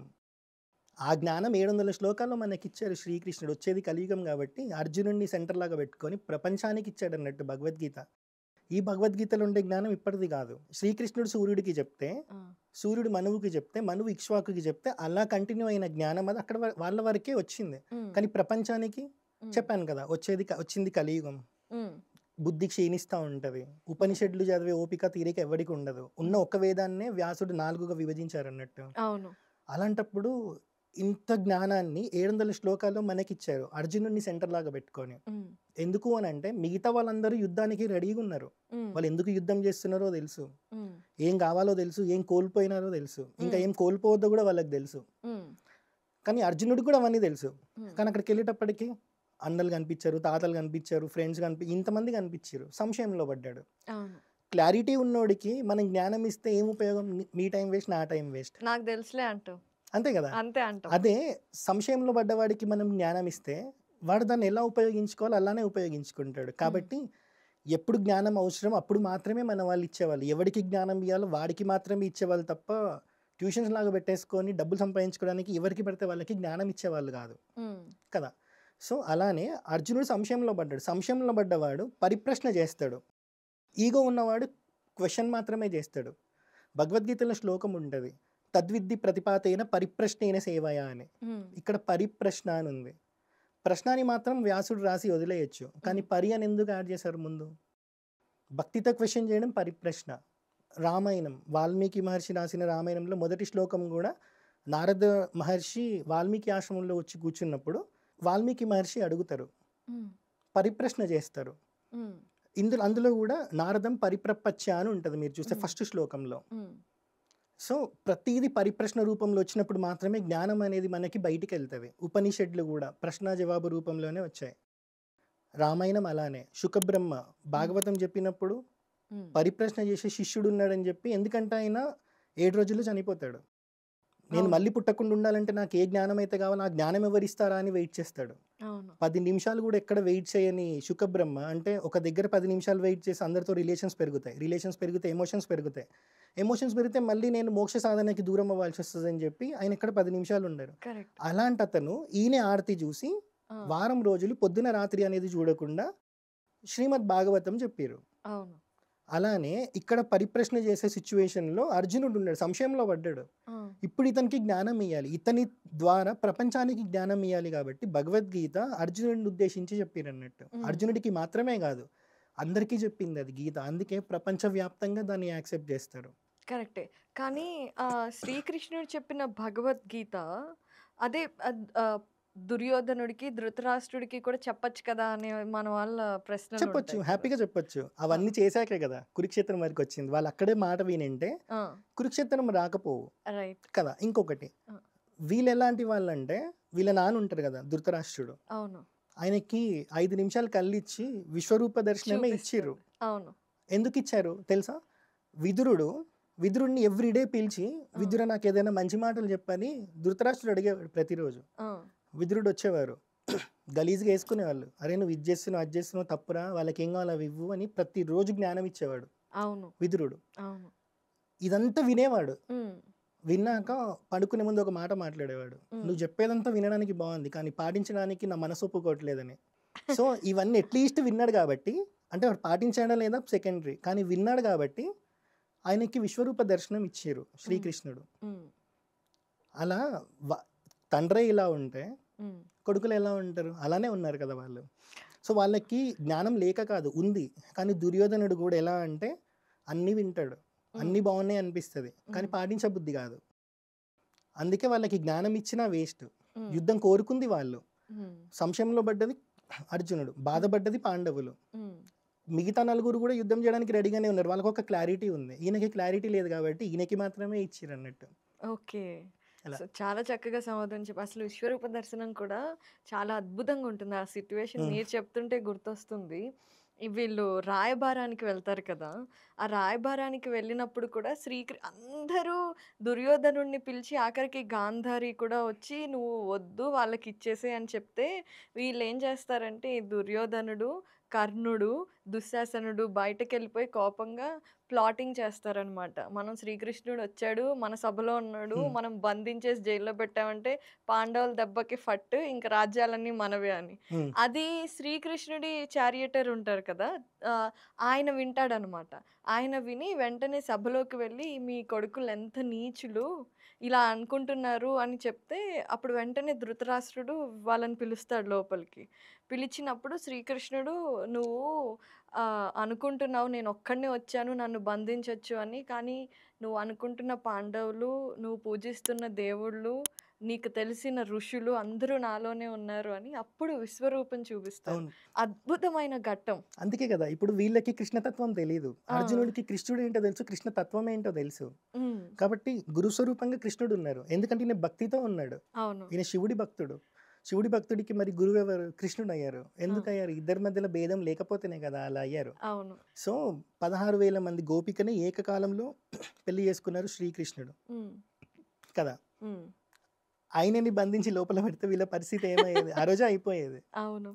ఇది కౌరవుల మెంటాలిటీ. ఎప్పుడు లాక్కుందామా అనే ఉంటది. వాళ్ళు అడిగిన 5 రాజ్యాలు ఇచ్చేస్తే అవును. కురుక్షేత్రం రాకపోవు. కరెక్టే. కాండవప్రస్థం ఇస్తారు. అవును. దేనికి పనికిరానిది ఇస్తారు. అవును. దానివల్ల ఇంద్రప్రస్థం చేసుకుంటారు. అది పాండవులు. అవును. కౌరవులు ఇలా ఉంటారన్నట్టు. రైట్. సో, అలా ఉన్న దుష్ట చతుష్టయంలో చాలా మందికి ఇష్టమైన వాడు కర్ణుడు. హ్మ్. ఆ కర్ణుడి మీద సానుభూతి కర్ణుడు అసలు యంగర్ జనరేషన్స్‌కైతే కర్ణుడు హీరో. అవును. చాలా ట్రాన్స్‌లేషన్స్‌లో కూడా మహాభారతం జయ సంహిత నుండి మన నన్నయ్య, తిక్కన, ఎర్రన రాసిన మహాభారతం అవ్వచ్చు, ఇంకా వేరు వేరు భాషలలో చాలా గొప్ప గొప్ప వాళ్ళు రాసిన మహాభారతాలున్నాయి. అయితే ఒక్కొక్క దాంట్లో కూడా కర్ణుడి గురించి ఒక్కొక్క విధంగా ఉంది అని కూడా చాలామంది చెప్తూ ఉంటారు. హ్మ్. సో, దుష్ట చతుష్టయం అంటేనే ఇహ ఆ యుగంలో అంత దుర్మార్గులు ఇంకెవ్వరు లేరు అని. హ్మ్. అలాంటి దుష్ట చతుష్టయంలో ఉన్న కర్ణుడిని మనం చాలా మంది ప్రేమిస్తాం. అవును. హీరోగా భావిస్తాం. అవును. సో, అసలు ఏంటి కర్ణుడి మీద సానుభూతి ఉండాల్సిందా? లేదంటే కర్ణుడు చెడ్డవాడు అనాలా? అసలు ఏమనాలి మనం కర్ణుడిని? ఇప్పుడు సింపుల్‌గా చెప్పాలంటే ఆహ్, వీళ్ళెక్కడ ఫస్ట్ సానుభూతి పొందుతారంటే, నీళ్ళల్లో వదిలేసింది పుట్టగానే. అవును. అకౌంట్ తీసుకుంటారు ఎమోషన్. ఎందుకు ఆ ఎమోషన్? అయ్ మనకి ఉండేది ఒకటే జన్మ గాదు. ఆ! పూర్వజన్మ సుకృతం వల్ల ఈ జన్మలో మనం పుడతాం. ఆ ఆ! కర్మ ఈ జన్మలో అనుభవించాలి. హ్మ్. ఆయనని వదిలేసినప్పుడు గూడా ఊరికేమి పారే నదిలో డబ్బాలో పెట్టి వదిలేయదు. రక్ష హ్మ్. పెడతది. ఎక్కడికెళ్ళాలో అక్కడికెళ్ళేంత వరకు ఆ రక్ష ఉండాలని రక్ష పెట్టి పంపిస్తది కుంతీదేవి. హ్మ్. ఇది చాలా మందికి తెలవదు. హ్మ్. నీళ్ళలో పోయింది మాత్రమే చూస్తారు. నేను చెప్తున్నా గదా! ఇప్పుడు ఎట్లయిపోయారంటే ఎమోషనల్‌గా బ్లాక్‌మెయిల్ చేసేసారనుకోండి. హ్మ్. తొందరగా అట్రాక్ట్ అయిపోతారు. అరే! సానుభూతి పొందేస్తారన్నట్టు. హ్మ్. అది కాదు చూడాల్సింది. మనకి ప్రామాణికం ధర్మం. హ్మ్. అసలు అందులో ధర్మం ఏంటో మనం చూడాలి. ఒక హ్మ్. కర్ణుడు లేకపోతే మహాభారతమే లేదు. హ్మ్. పుట్టిందే దానికోసం గదా! హ్మ్. సరే. దుర్యోధనుడికి పిచ్చ క్లోజ్ ఫ్రెండ్. అవును. దుర్యోధనుడు చాలా నమ్మిండు. మరి చిత్రరథుడనే గంధర్వుడు దుర్యోధనుడి మీద యుద్ధానికొచ్చినప్పుడు కర్ణుడు ఎందుకు పారిపోతాడు? కాపాడాలి గదా! అవును. హ్మ్. ఎక్కడ ఫ్రెండ్‌షిప్ నిలబెట్టుకున్నాడు? సరే. అభిమన్యుడు. అభిమన్యుడు ఘోరంగా బాణాలేస్తుంటే ఈయన తట్టుకోలేకపోయి పారిపోతానే ఉంటారింకా. అవును. చాలామంది పారిపోతారందులో. ఆఖరికి ఆయన గురువైన ద్రోణాచార్యుడికి గూడా ఆయనకొకలాగా లోపల సంతోషం ఉంటది. అరే! నా శిష్యుడు ఇలా ఫైట్ చేస్తున్నాడు అని. అంటే తండ్రికి మించిన కొడుకులాగా ఉన్నాడని. ఎందుకంటే 16 సంవత్సరాలు చేసే అవును. యుద్ధమే మొదటి యుద్ధం నాకు తెలిసి అభిమన్యుడిది. అవును. అంతకుముందు యుద్ధం చేసిన అలవాటు గూడా ఆయనకి లేదు. హ్మ్. అలాంటిది ఎడతెరిపి లేకుండా బాణాలేస్తా ఉంటాడు ప్రతి ఒక్కళ్ళ మీద. హ్మ్. కదా! అప్పుడు భయమైతది. ఎందుకు? సంజయుడు ధృతరాష్ట్రుడికి చెప్తుంటారు గదా! ఆయనకు గూడా భయమైతదంట. మా పిల్లోడే ఇట్లుంటే అర్జునుడు ఎలా యుద్ధం చేస్తాడురా అని. అవును. సో, ఇంక ఏం చేయలేక ఎలా అయినా యుద్ధం గెలవాలి అని చెప్పి అప్పటి వరకి ధర్మంగా గెలిచే యుద్ధాన్ని అధర్మంగా గెలవడం స్టార్ట్ చేస్తారు. హ్మ్. ఎందుకంటే ఒక్కడే వచ్చాడు లోపలికి. బయటికెళ్ళడానికి ఆయనకి దారి తెలవదు. హ్మ్. ఏ కాన్ఫిడెన్స్‌తో వస్తాడంటే అందరిని నేను సంహరిస్తా అన్న కాన్ఫిడెన్స్‌తో లోపలికెళ్ళిపోతాడు గదా! హ్మ్. ఇంకా కర్ణుడు ఏం చేస్తాడంటే ఇంక ఈయన మీద గెలవడం అసాధ్యం అనుకోని ఆహ్, ద్రోణాచార్యుడి దగ్గరికెళ్ళి పొడుస్తా ఉంటారు ఇంకా. దుర్యోధనుడు, కర్ణుడు వీళ్ళ అలవాటు అంతే పొడవడం. ఎందుకంటే వాళ్ళ మనసులో ఒకటుంది. ఈయన మన వైపు ఉన్నా సరే, మనస్సంతా పాండవుల వైపే ఉంటది అని చెప్పి. భీష్ముడిని కూడా అలాగే అలానే చేస్తారు. చేస్తారు. అవును. సో, పొడుస్తా ఉంటే ఇంకా ఆయన గూడా ఇండైరెక్ట్‌గా ఒక శ్లోకం చెప్తారు. హ్మ్. ఫస్ట్ అయిన వింటి నారి అది థ్రెడ్ ఉంటది కదా! అది తెగ్గొట్టాలి. హ్మ్. ఒకే కాలంలో. హ్మ్. బాణం విరగొట్టాలి. రథసారథిని చంపాలి. గుర్రాన్ని చంపాలని. హ్మ్. కర్ణుడికి ఇది అర్థమైపోతది. హ్మ్. మెల్లిగా ఈయనతో యుద్ధం చేయడం కష్టము, అసాధ్యం. నేను ఈయన మీద గెలవడం అని మెల్లిగా భయంతో వెనక్కెళ్ళిపోతాడు. హ్మ్. అభిమన్యుడు ఏమనుకుంటారు? హ్మ్. ఎళ్ళిపోయాడను. ఎనకాల నుంచి బాణం ఎయ్యడు ధర్మాత్ముడు గదా! అంటే హ్మ్. ధర్మంగానే యుద్ధం చేస్తాం గదా మనము. ఎనక నుంచి బాణం ఎయ్యడేమో అనుకుంటాడు. హ్మ్. ఎక్కడి నుంచి బాణం ఏసి చంపుతాడు? వెనక నుంచే. హ్మ్. ఒక్కొక్కళ్ళు రథసారథిని చంపుతారు. గుర్రాలను చంపుతారు. హ్మ్. ఏదైతే ఆయన శ్లోకంలో చెప్పారో అవన్నీ చేస్తారన్నట్టు. హ్మ్. అధర్మ యుద్ధం ఇక్కడి నుంచి స్టార్ట్ అయింది. ఆయన హ్మ్. ఇంకా ధర్మాత్ముడు ఎక్కడవుతాడు? 16 ఏండ్ల పిల్లోడితో ఫైట్ చేయలేని వాడు, హ్మ్. ఫైట్ చేయకుండా వెనక నుంచి చంపినవాడు, హ్మ్. ధర్మాత్ముడు ఎలా అవుతాడు? ఆయన మీద సానుభూతి దేనికుండాలి? కొన్ని దాంట్లో ఉండాలి. ఇప్పుడు ఇంద్రుడికి కవచకుండలాలు ఇచ్చేసారంటారు. హ్మ్. ఆయన స్వార్థం లేకుండా ఏమి ఇవ్వడే హ్మ్. కదా! శక్తి ఆయుధం ఆ! తీసుకుంటారు. తీసుకుంటాడు. ఇది, ఇది కోల్పోతాడు. ఎందుకు కోల్పోతున్నాడో ఆయనకు కూడా తెలీదు. కానీ హ్మ్. ఇంద్రుడొచ్చి ఇలా వరం అడుగుతారని ఆయనకి ముందే తెలుసు. అవును. కానీ ఈయనకేంటి? అర్జునుడి మీద గెలవాలి అని చెప్పి. హ్మ్. సో, ఈయన కొన్ని ఎగ్జాంపుల్స్ మీరు తీసుకుంటే అసలు ధర్మమే ఉండదు. హ్మ్. ఎందుకు? ఇప్పుడు ఫ్రెండ్‌షిప్ చాలా గొప్ప ఫ్రెండ్‌షిప్ ఇద్దరిది. హ్మ్. కవచకుండాలు ఇచ్చేసినట్టు ఈయనకున్న శాపాల గురించి దుర్యోధనుడికి చెప్తే దుర్యోధనుడు అసలు కురుక్షేత్రంకే రాకపోయేవాడు. దుర్యోధనుడికి శాపాల గురించి తెలీదా? తెలీదు. చెప్పడు. ఆ! ఏది చెప్పడు. హ్మ్. దుర్యోధనుడు ఈయనని ఎంతైతే నమ్ముతారో, ఈయన దుర్యోధనుడిని అంత క్లోజ్‌గా ఏం ఫ్రెండ్‌షిప్ చేయడు. ఇతనికి ఒకటి ఈగో. హ్మ్. అర్జునుడి మీద గెలవాలి అనేది ఒకటుంటది. హ్మ్. అదే గోల్ ఈయనకి మెయిన్ గోల్. హ్మ్. ఇలానే ప్రణాళిక ప్రకారమే వస్తాడన్నట్టు. దుర్యోధనుడికి నిజంగా శాపాల గురించి చెప్పిండనుకోండి, హ్మ్. కరెక్ట్ టైంలో అస్త్రాలు మర్చిపోతాడు అని శాపం ఉంటది. హ్మ్. అది తెలిస్తే దుర్యోధనుడు యుద్ధం చేస్తాడా? వాళ్ళు అడిగిన 5 రాజ్యాలు ఇచ్చేసి మిగతాదంతా వాళ్ళే రూల్ చేసేవాళ్ళు కదా! కవచకుండలాలు లేవు. హ్మ్. అది చెప్పడు. ఆ తర్వాత ఇచ్చేసాక చెప్తాడు. ఆ! ఏ ఏ ఏ దుర్యోధన దగ్గర చాలా విషయాలు దాచేస్తాడన్నట్టు. హ్మ్. ఈయనున్నాడన్న నమ్మకంతోనే కురుక్షేత్రం వరకి అవును. వస్తాడు. అవును. ఇప్పుడెందుకు కవచకుండలాలు పోయినాయి అనుకోండి, బ్రహ్మాస్త్రం ఇట్లాంటి అస్త్రాలు కూడా ఆయనకి టైంకి గుర్తురావు. గుర్తురావు. రథం కిందికి వెళ్ళిపోతుంది. ఆ శాపాల గురించైనా చెప్పాలి కదా. అవును. సో నదిలో వెళ్ళిపోయాడు, అది చూసి సానుభూతి పొందడం, ఇవన్నీ సినిమాటిక్ వేలో చూపెట్టారు కాబట్టి ఆ ఎమోషన్కి జనాలు క్యారీ అయ్యారు తప్ప కరెక్ట్ మహాభారతం చదివితే వింటే, ప్రవచనకర్తలు చెప్తున్నప్పుడు వింటే మనకి వేరేలాగా అర్థమవుతుంది. ఇప్పుడు ఒక సినిమాలో కర్ణుడు హీరో అనుకోండి, కర్ణుడి మీదనే సినిమా తీస్తే కర్ణుడే హీరో అవుతాడు, అర్జునుడి మీద సినిమా తీస్తే అర్జునుడే హీరో అవుతాడు. అలా అని చెప్పి ఒకళ్ళని హీరో చేయొద్దు కదా. ఇక్కడ ఏం చేయాలి, రెండింటిని కలిపి చూడాలి. అప్పుడు ధర్మం ఏంటో అర్థమవుతుంది. ధర్మం అర్థం అవ్వాలంటే ఊరికేం అర్థం అవ్వదు, ధర్మంలో ఉండే సూక్ష్మం ఏంటో అర్థం అవ్వాలి. దాన్ని తరకంగా అర్థం చేసుకోవాలంటే లాజికల్ థింకింగ్లో కూడా అర్థం చేసుకోవాలి. డిఫరెంట్ డాట్స్ కనెక్ట్ చేస్తూ అర్థం చేసుకున్నప్పుడు మాత్రమే దాంట్లో ఉన్న సోల్ అనేది అర్థం అవుతుంది. లేకపోతే పైన ఒక కథలాగానే అర్థమవుతుంది అన్నట్టు. దానివల్ల ఎవరికి ఉపయోగం ఉండదు. అన్వాంటెడ్ పీపుల్ హీరో అయిపోతారండి. ఇప్పుడు రామాయణంలో రావణాసుడు హీరో అయినట్టు ఇందులో ఈయన అవుతాడు. కంపేర్ నేను చేయట్లేదు, ఆయనతో కంపేర్ చేసి ఈయన చాలా బెటర్ కర్ణుడు. కానీ ఏ స్థాయిలో ఆయనని పెట్టాలో ఆ స్థాయిలోనే పెట్టాలి. అయితే మన వ్యాసుడి గొప్పతనం ఏంటంటే ఈయన విలన్, ఈయన హీరో అని ఏడ చూపెట్టారు. అర్జునుడు హీరో, ఈయన విలన్ అని ఎక్కడ చూపెట్టారు. ఈయన ఇలా చేశారు, అర్జునుడు ఇలా చేశారని చెప్తారు. కాబట్టి మీరు అర్జునుడిని ఫాలో అవుతే మీరేమవుతారో మీరే డిసైడ్ అవ్వండి, లేదు కర్ణుని ఫాలో అయ్యి మీరేమవుదాం అనుకున్నారో మీరే డిసైడ్ అవ్వండి అని అలా న్యూట్రల్గానే రాశారు. సో మనం అర్థం చేసుకోవాలి, మన లైఫ్ బాగుండాలని అంటే కర్ణుడిలాగా ఉండాలా, ఫ్రెండ్కి మోసం చేయాల్సి వస్తుంది కదా అప్పుడు మరి, అంతే కదా.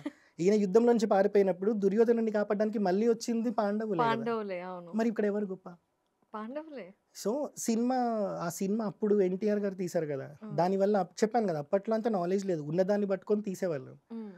అది ఇప్పుడు ఏమైందంటే ఇప్పుడున్న కాలానికి ఒక ప్రొపగాండా మూవీ లాగా అయిపోయింది అన్నట్టు. అప్పుడు ఆయన ఏ ఉద్దేశంతో తీశారో తెలియదు, కానీ ఇప్పుడు అది ఎట్లా అయిపోయిందంటే ఒక ప్రొపగాండాతోనే అప్పుడే తీశారు అని మాట్లాడడం స్టార్ట్ చేసి జనాలు. ఇప్పుడు మీరు చెప్పారు కదండి, అంటే కర్ణుడు అర్జునుడిపై గెలవటానికి పాండవుల మీద ఈగో చాలా ఎక్కువ అని, అందుకే దుర్యోధనుడితో కలిసి యుద్ధం చేశాడు అని. అలాంటప్పుడు కృష్ణుడు, కుంతీదేవి రాయబారం అయిపోయిన తర్వాత దుర్యోధనుడి దగ్గరికి వచ్చి కృష్ణుడు వెళ్ళిపోయే ముందు వస్తాడు కర్ణుడిని తీసుకొని బయటకు తీసుకువెళ్ళి ప్రైవేట్గా తను ఎవరి కొడుకు తను వచ్చేస్తే తనకే రాజ్యం ఇచ్చేస్తారు, పాండవులు నిన్ను రెస్పెక్ట్ చేస్తారు అని చెప్తాడు కదా. అయినా అప్పుడు కూడా లేదు, తనకు తెలుసు కురుక్షేత్రంలో వీళ్ళు ఓడిపోతారని కూడా తెలుసు, నాకు కళలు వస్తున్నాయి, మేము ఓడిపోతాము, అయినా సరే దుర్యోధనుడి కోసం నేను యుద్ధం చేస్తాను, దుర్యోధనుడు నన్ను నమ్ముకొనే కురుక్షేత్రం మొదలు పెడుతున్నాడు, సో నేను రాను అంటాడు. మరి అంటే అక్కడ బ్యాలెన్స్ ఏంటో అర్థం అవ్వట్లేదు. ఇప్పుడు ఈగో అయితే రాజ్యం తీసేసుకుంటే తన పెద్ద కొడుకు కాబట్టి యుధిష్ఠిరుడు కూడా తలదించుకొని అన్న అని రెస్పెక్ట్ ఇస్తాడు. సో ఈగో అయిపోయింది కదా, సాటిస్ఫై అయిపోతుంది.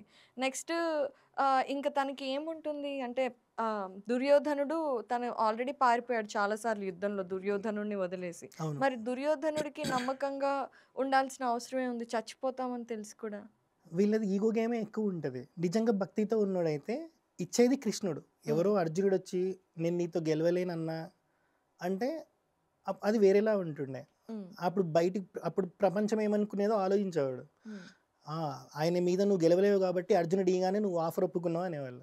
కానీ ఇక్కడ శ్రీకృష్ణుడు ఆయనే పరమాత్మ, అలాంటి ఆయననే ఇచ్చినప్పుడు లోకం ఆయన ఎందుకు నిందిస్తుంది? నిందివ్వదు.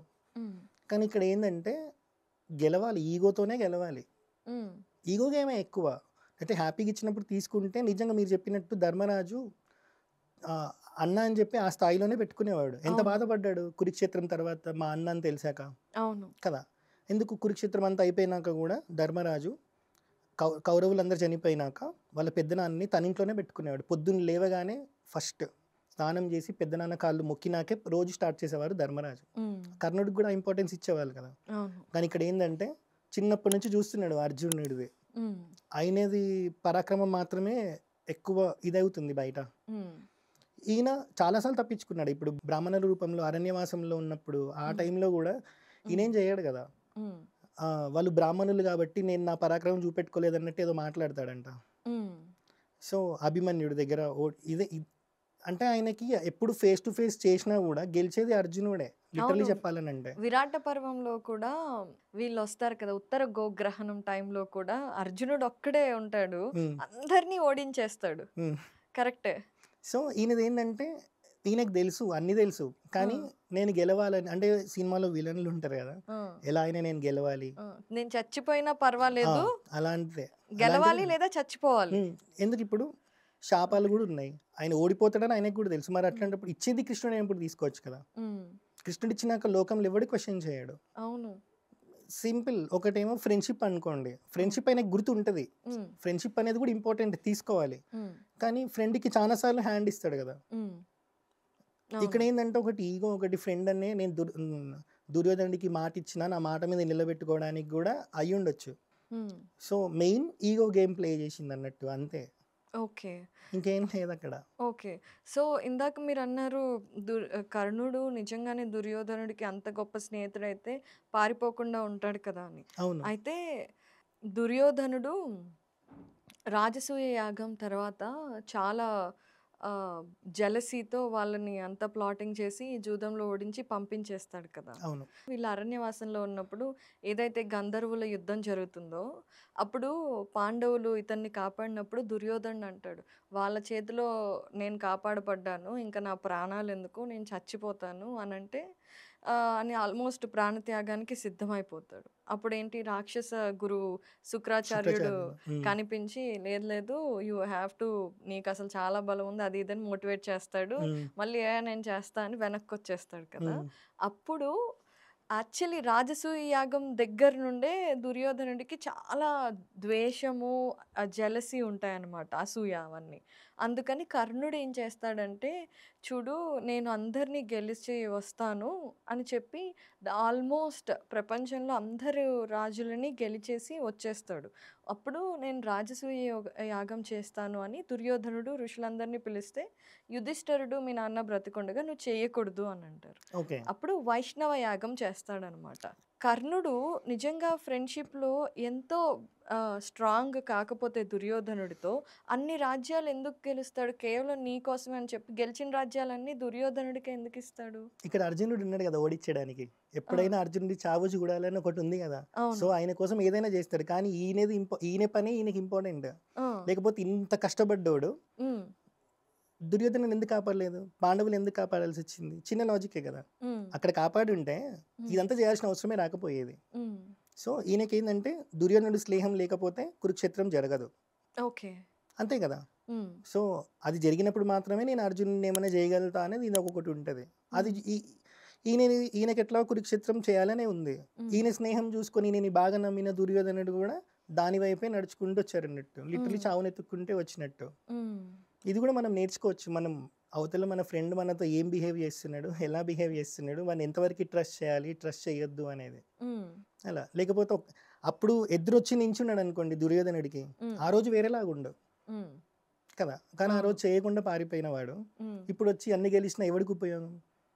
అప్పుడు కనుక దుర్యోధనుడికి డౌట్ వచ్చి ఉంటే వేరేలా ఉండవు. చెప్తున్నా కదా, ఇదంతా చావు దగ్గరికి వెళ్ళాలంటే ఒక కర్మ తీసుకెళ్తుంది, అది ఎట్లయినా సరే అంతే అది. సో ప్రమోద్ గారు, మీరు చాలా చక్కగా లాజికల్ ఆన్సర్స్ ఇస్తున్నారు అన్నిటికీ. ఐ హోప్ వ్యూవర్స్ అందరికీ కూడా నచ్చుతాయని. అయితే మీకు బాగా రాముడు అంటే ఇష్టము, అలాగే శివుడు అంటే ఇష్టము, రామాయణం గురించి ఎక్కువ చెప్తారు కదా. సో మహాభారతంలో రామాయణం గురించి కూడా చెప్తారనమాట ఒక చోట. సో వాళ్ళ అరణ్యవాసంలో ఉన్నప్పుడు యుధిష్ఠరుడు చాలా బాధపడిపోతూ ఉంటే ఋషి వచ్చి నువ్వు ఇంత బాధపడుతున్నావు ఏంటి, అప్పుడు రామాయణంలో రాముడు ఎన్ని కష్టాలు పడ్డాడు అని. సో రామాయణం అంతా చెప్తారు. అలాగే శివుడి పాత్ర కూడా చాలా ఉంటుంది మహాభారతంలో. పాశుపతాస్త్రం ఇస్తాడు అర్జునుడికి, అలాగే ఇంకా కొన్ని చోట్ల కనిపిస్తారనమాట. సో ఈ రామాయణంలో రాముడు, మహాభారతంలో శ్రీకృష్ణుడు, శివుడు, వీళ్ళందరి రిలేషన్ ఏంటి అసలు? మనకి ఎట్లుంటుందంటే ఒకే పరమాత్మ అవతార స్వీకారం చేసి అవతార ప్రయోజనం వైపు వెళ్ళడానికి డిఫరెంట్ అవతారాలు స్వీకరిస్తారు అని ఉంటుంది. సో మనం ఇప్పుడు ఒక విగ్రహం ఉందనుకోండి, ఆ విగ్రహంలో మనం ప్రాణప్రతిష్ఠ చేస్తాం. మనం చూసేది విగ్రహం అనుకుంటాం, కానీ మనం మొక్కేది అందులో ఉన్న పరబ్రహ్మానికి. సో ఉన్న ఒకటే పరమాత్మ, అంతటా ఉండే పరమాత్మని ఒక విగ్రహ రూపంలోకి మనం తెచ్చుకొని పూజిస్తున్నాం. ఇక్కడ అందరూ ఒకటే, లిటరలీ చెప్పాలంటే ఇందాక కూడా నేను ఒక ఎగ్జాంపుల్లో చెప్పాను కదా, అర్జునుడు శివుడి భక్తుడు, కానీ కృష్ణుడు ఏం చేశారు, ఆయనకి మొత్తం మంచే కదా చేసింది. అవును. ధర్మం వైపే కదా తీసుకెళ్లారు. హ్మ్. సో ఇక్కడ భేదాలేమి ఉండవు దేవుళ్ళకి. హ్మ్. ఆళ్ళ పేరుతో మనం పరంపర, సంప్రదాయం అన్నట్టు మన వాళ్ళు డివైడ్ అయ్యారు తప్ప, హ్మ్. వాళ్ళలో ఏం భేదం ఉండదు. ఇప్పుడు వాల్మీకి మహర్షి చరిత్ర తీసుకుంటే, కుశస్థలి అనే ప్లేస్‌కెళ్ళి అత్రి మహర్షి చెప్తారు ఆయనకి. ఆయన పేరు అసలు యాక్చువల్లీ అగ్నిశర్మ. బ్రాహ్మణ కుటుంబంలో పుట్టాడు. హ్మ్. తర్వాత వేదం నేర్పిస్తాడు. వేదం అవ్వదు. హ్మ్. ఫ్యామిలీని పోషించాలి. పెళ్ళైపోయింది. పిల్లలున్నారు. తల్లిదండ్రులను పోషించాలి. అడవిలోకి వెళ్ళిపోతాడు. హ్మ్. దారి దొంగలతో స్నేహం ఏర్పడుతది. హ్మ్. ఒక బ్రాహ్మణుడు బోయవాడయ్యాడు. అంటే శూద్రుడు అయిపోయాడు ఇక్కడ. అవును. ఈయనకి మళ్ళీ అత్రి మహర్షి అనుగ్రహం కలుగుతది. హ్మ్. కలిగినాక 13 సంవత్సరాలు ఒకే దగ్గర కూర్చొని ధ్యానం చేస్తాడు అత్రి మహర్షి చెప్పినట్టు. ఇంద్రియ నిగ్రహణతో ధ్యానం చేయమని చెప్పి. అప్పుడు పుట్ట పెరుగుతుంది ఆ! ఆయన మీద. ఆ పుట్టలో నుంచి మళ్ళీ అత్రి మహర్షి తన వాళ్ళతో ఇలా 13 సంవత్సరాల తర్వాత వచ్చినప్పుడు ఆ పుట్టలో నుంచి ఏదో తేజస్సు బయటికొస్తుందని చెప్పి పుట్టను తొలగించమంటే జ్ఞానంతో పుట్టలో నుంచి బయటికొచ్చాడు కాబట్టి అగ్నిశర్మ వాల్మీకి అయ్యారు. ఎందుకంటే పుట్టని వాల్మీకము అంటారు. ఆ! ఇక్కడ నువ్వు ఇది చేసావు కదా! కుశస్థలి అనే ప్లేస్‌కెళ్ళి ఆ! నువ్వు శివుడి కోసం తపస్సు చేయని చెప్తారు. మరి హ్మ్. ఇక్కడ చూడండి శివుడి కోసం తపస్సు చేస్తే బ్రహ్మదేవుడొస్తారు. హ్మ్. శివుడు కదా రావాలి. అవును. ఈ తపస్సు మెచ్చి బ్రహ్మదేవుడొస్తారు. బ్రహ్మదేవుడొచ్చి ఏం చెప్పాలి? నీకొకసారి శివపురాణం రాసే అర్హత కలుగుతదనో, లేకపోతే ఒకసారి నీకు శివుడి అనుగ్రహం కలుగుతదనో, ఇగో ఇక్కడ శివుడుంటాడు వెళ్ళు అని చెప్పాలి గదా! అవన్నీ హ్మ్. ఏం చెప్పడు. నీకొక రోజు విష్ణుమూర్తి కథ రాసే సమర్థత కలుగుతది అని వరం ఇస్తారన్నట్టు. ఆ! మరి ఇక్కడ ముగ్గురు ఒకటే కదా! అవును. సృష్టి చేసేటప్పుడు అదే పరమాత్మ ఇలా ఉంటారు. బ్రహ్మదేవుడిలాగుంటారు. లయం చేసేటప్పుడు శివుడిలాగుంటారు. దాన్ని స్థితంగా ఉంచడానికి విష్ణుమూర్తిలాగుంటారు. హ్మ్. సో, ఉన్నది ఒకటే పరమాత్మ. అందుకే రామావతార్ అయితే ఇక్కడ అందుకే ఇప్పుడు మనకి ఈ గొడవలన్నీ వస్తాయని ఆదిశంకరాచార్య పంచాయతన పూజ స్టార్ట్ చేశారు. నీకు శివుడు అంటే ఇష్టం ఎక్కువ. ఒక ప్లేట్‌లో శివుడిని మధ్యలో పెట్టుకొని, చుట్టూ 4 దేవతలను పెట్టుకొని పూజించమని చెప్పిర్రు. లేదు హ్మ్. కృష్ణుడంటే ఎక్కువ ఇష్టం. కృష్ణుడిని పెట్టుకొని పక్కన శివుడిని పెట్టుకో. హ్మ్. వినాయకుడిని పెట్టుకో. ఇలా చెప్పారన్నట్టు. హ్మ్. సో, మనకేందంటే ఇంతమంది దేవతలున్నా సరే, హ్మ్. ఒకే దేవుడిని పట్టుకుంటే గూడా మోక్షం వస్తది. ఇంతమందిని పట్టుకొని కన్‌ఫ్యూజ్ అయ్యే కన్నా, ఒకే మార్గంలో ఒకే దేవుడిని పట్టుకొని, హ్మ్. అందులోనే అందరి దేవుళ్ళని చూసుకుంటూ, మనం లైఫ్ ఈజీగా లీడ్ చేసుకుంటూ వెళ్తే, ఒకరోజు ఇది ఈ సాధన కాస్త మోక్షానికి దారి తీస్తదన్నట్టు.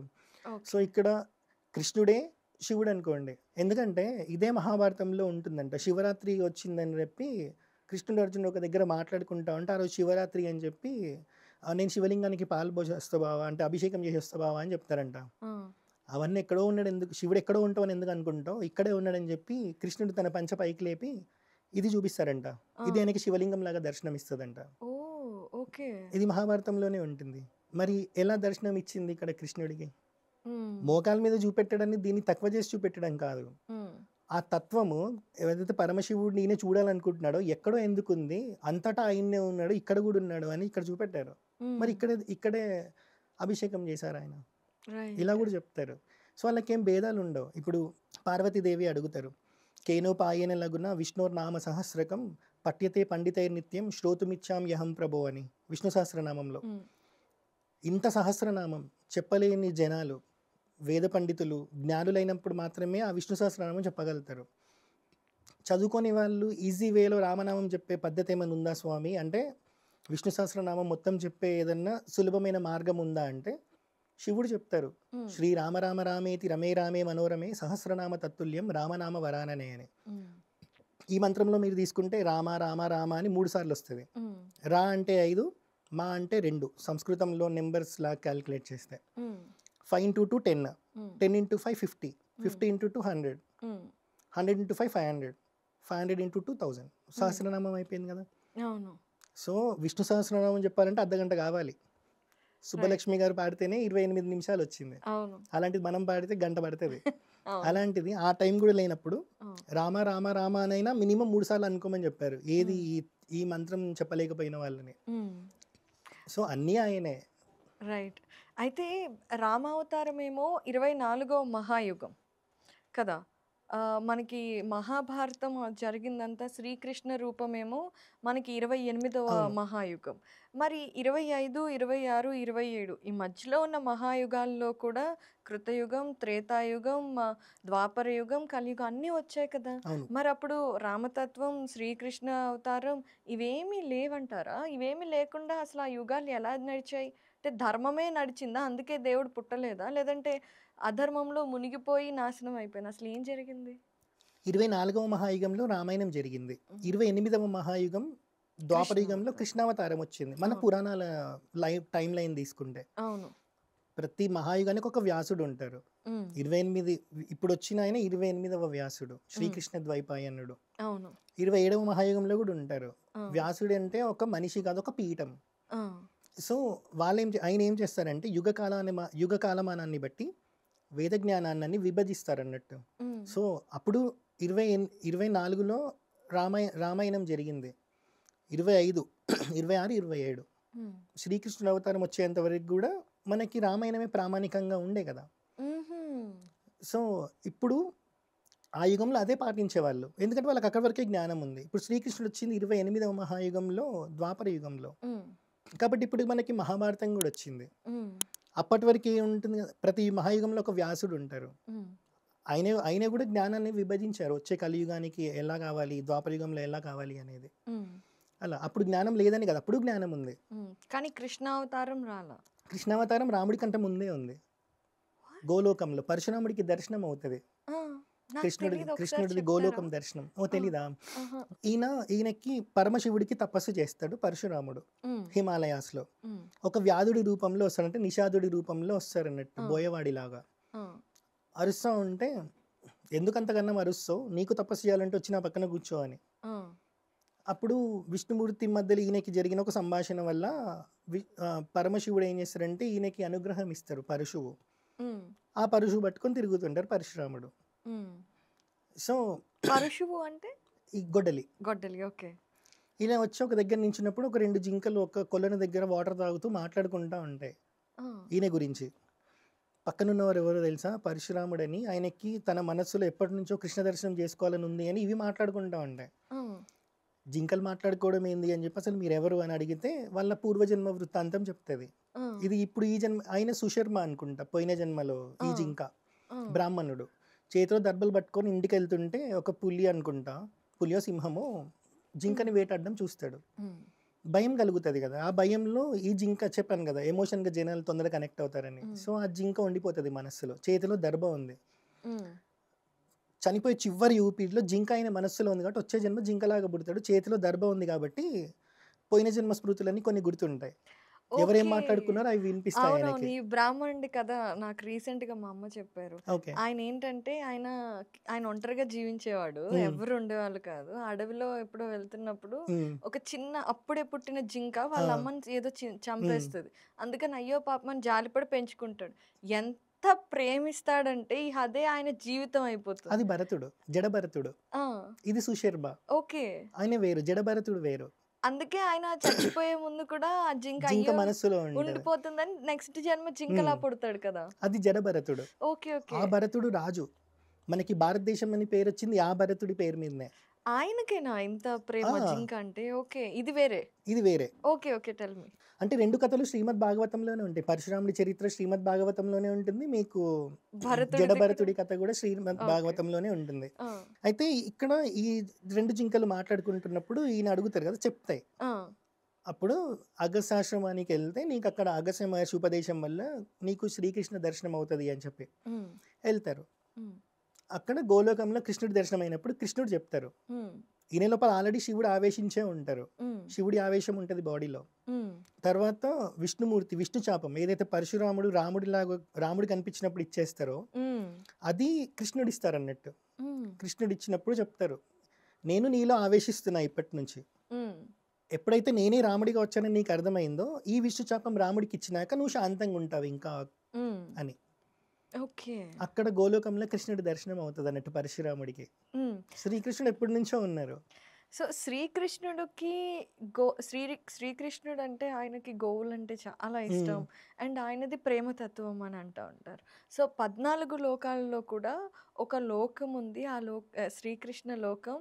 అక్కడ ప్రేమతత్వం తప్ప ఇంకే తత్వము ఉండదు అని కూడా చెప్తూ ఇప్పుడు ఉంటారు. మీరు గౌడీయ వైష్ణవ సంప్రదాయం తీసుకుంటే ఆ! వాళ్ళు గోలోకం అంటే ఒకళ్ళదేమో శ్రీ వైష్ణవులది ఒక సంప్రదాయం ఉంటుంది, ఉమ్, శివుడిని ఫాలో అయ్యే వాళ్ళకి ఒక సంప్రదాయం ఉంటుంది, గౌడీయ వైష్ణవులది ప్రేమతత్వం అన్నట్టు. ఉమ్, వాళ్ళకేంటి గోల్, మా విష్ణుమూర్తిని ఫాలో అయ్యే వాళ్ళు వైకుంఠానికి వెళ్ళాలని, ఉమ్, శివుడిని ఫాలో అయ్యే వాళ్ళు కైలాసానికి వెళ్ళాలని, ఉమ్, గౌడీయ వైష్ణవులు గోలోకానికి వెళ్ళాలని, అక్కడికి వెళ్తే మళ్ళీ ఇంకొక జన్మ ఉండదు అని చెప్తారు అన్నట్టు. అలా సో నిజంగా ఇంకొక జన్మ ఉండకపోవటం అనేది కలియుగంలో పుట్టి 100 సంవత్సరాలు ఏంది ఈ మధ్య 60-70లోనే.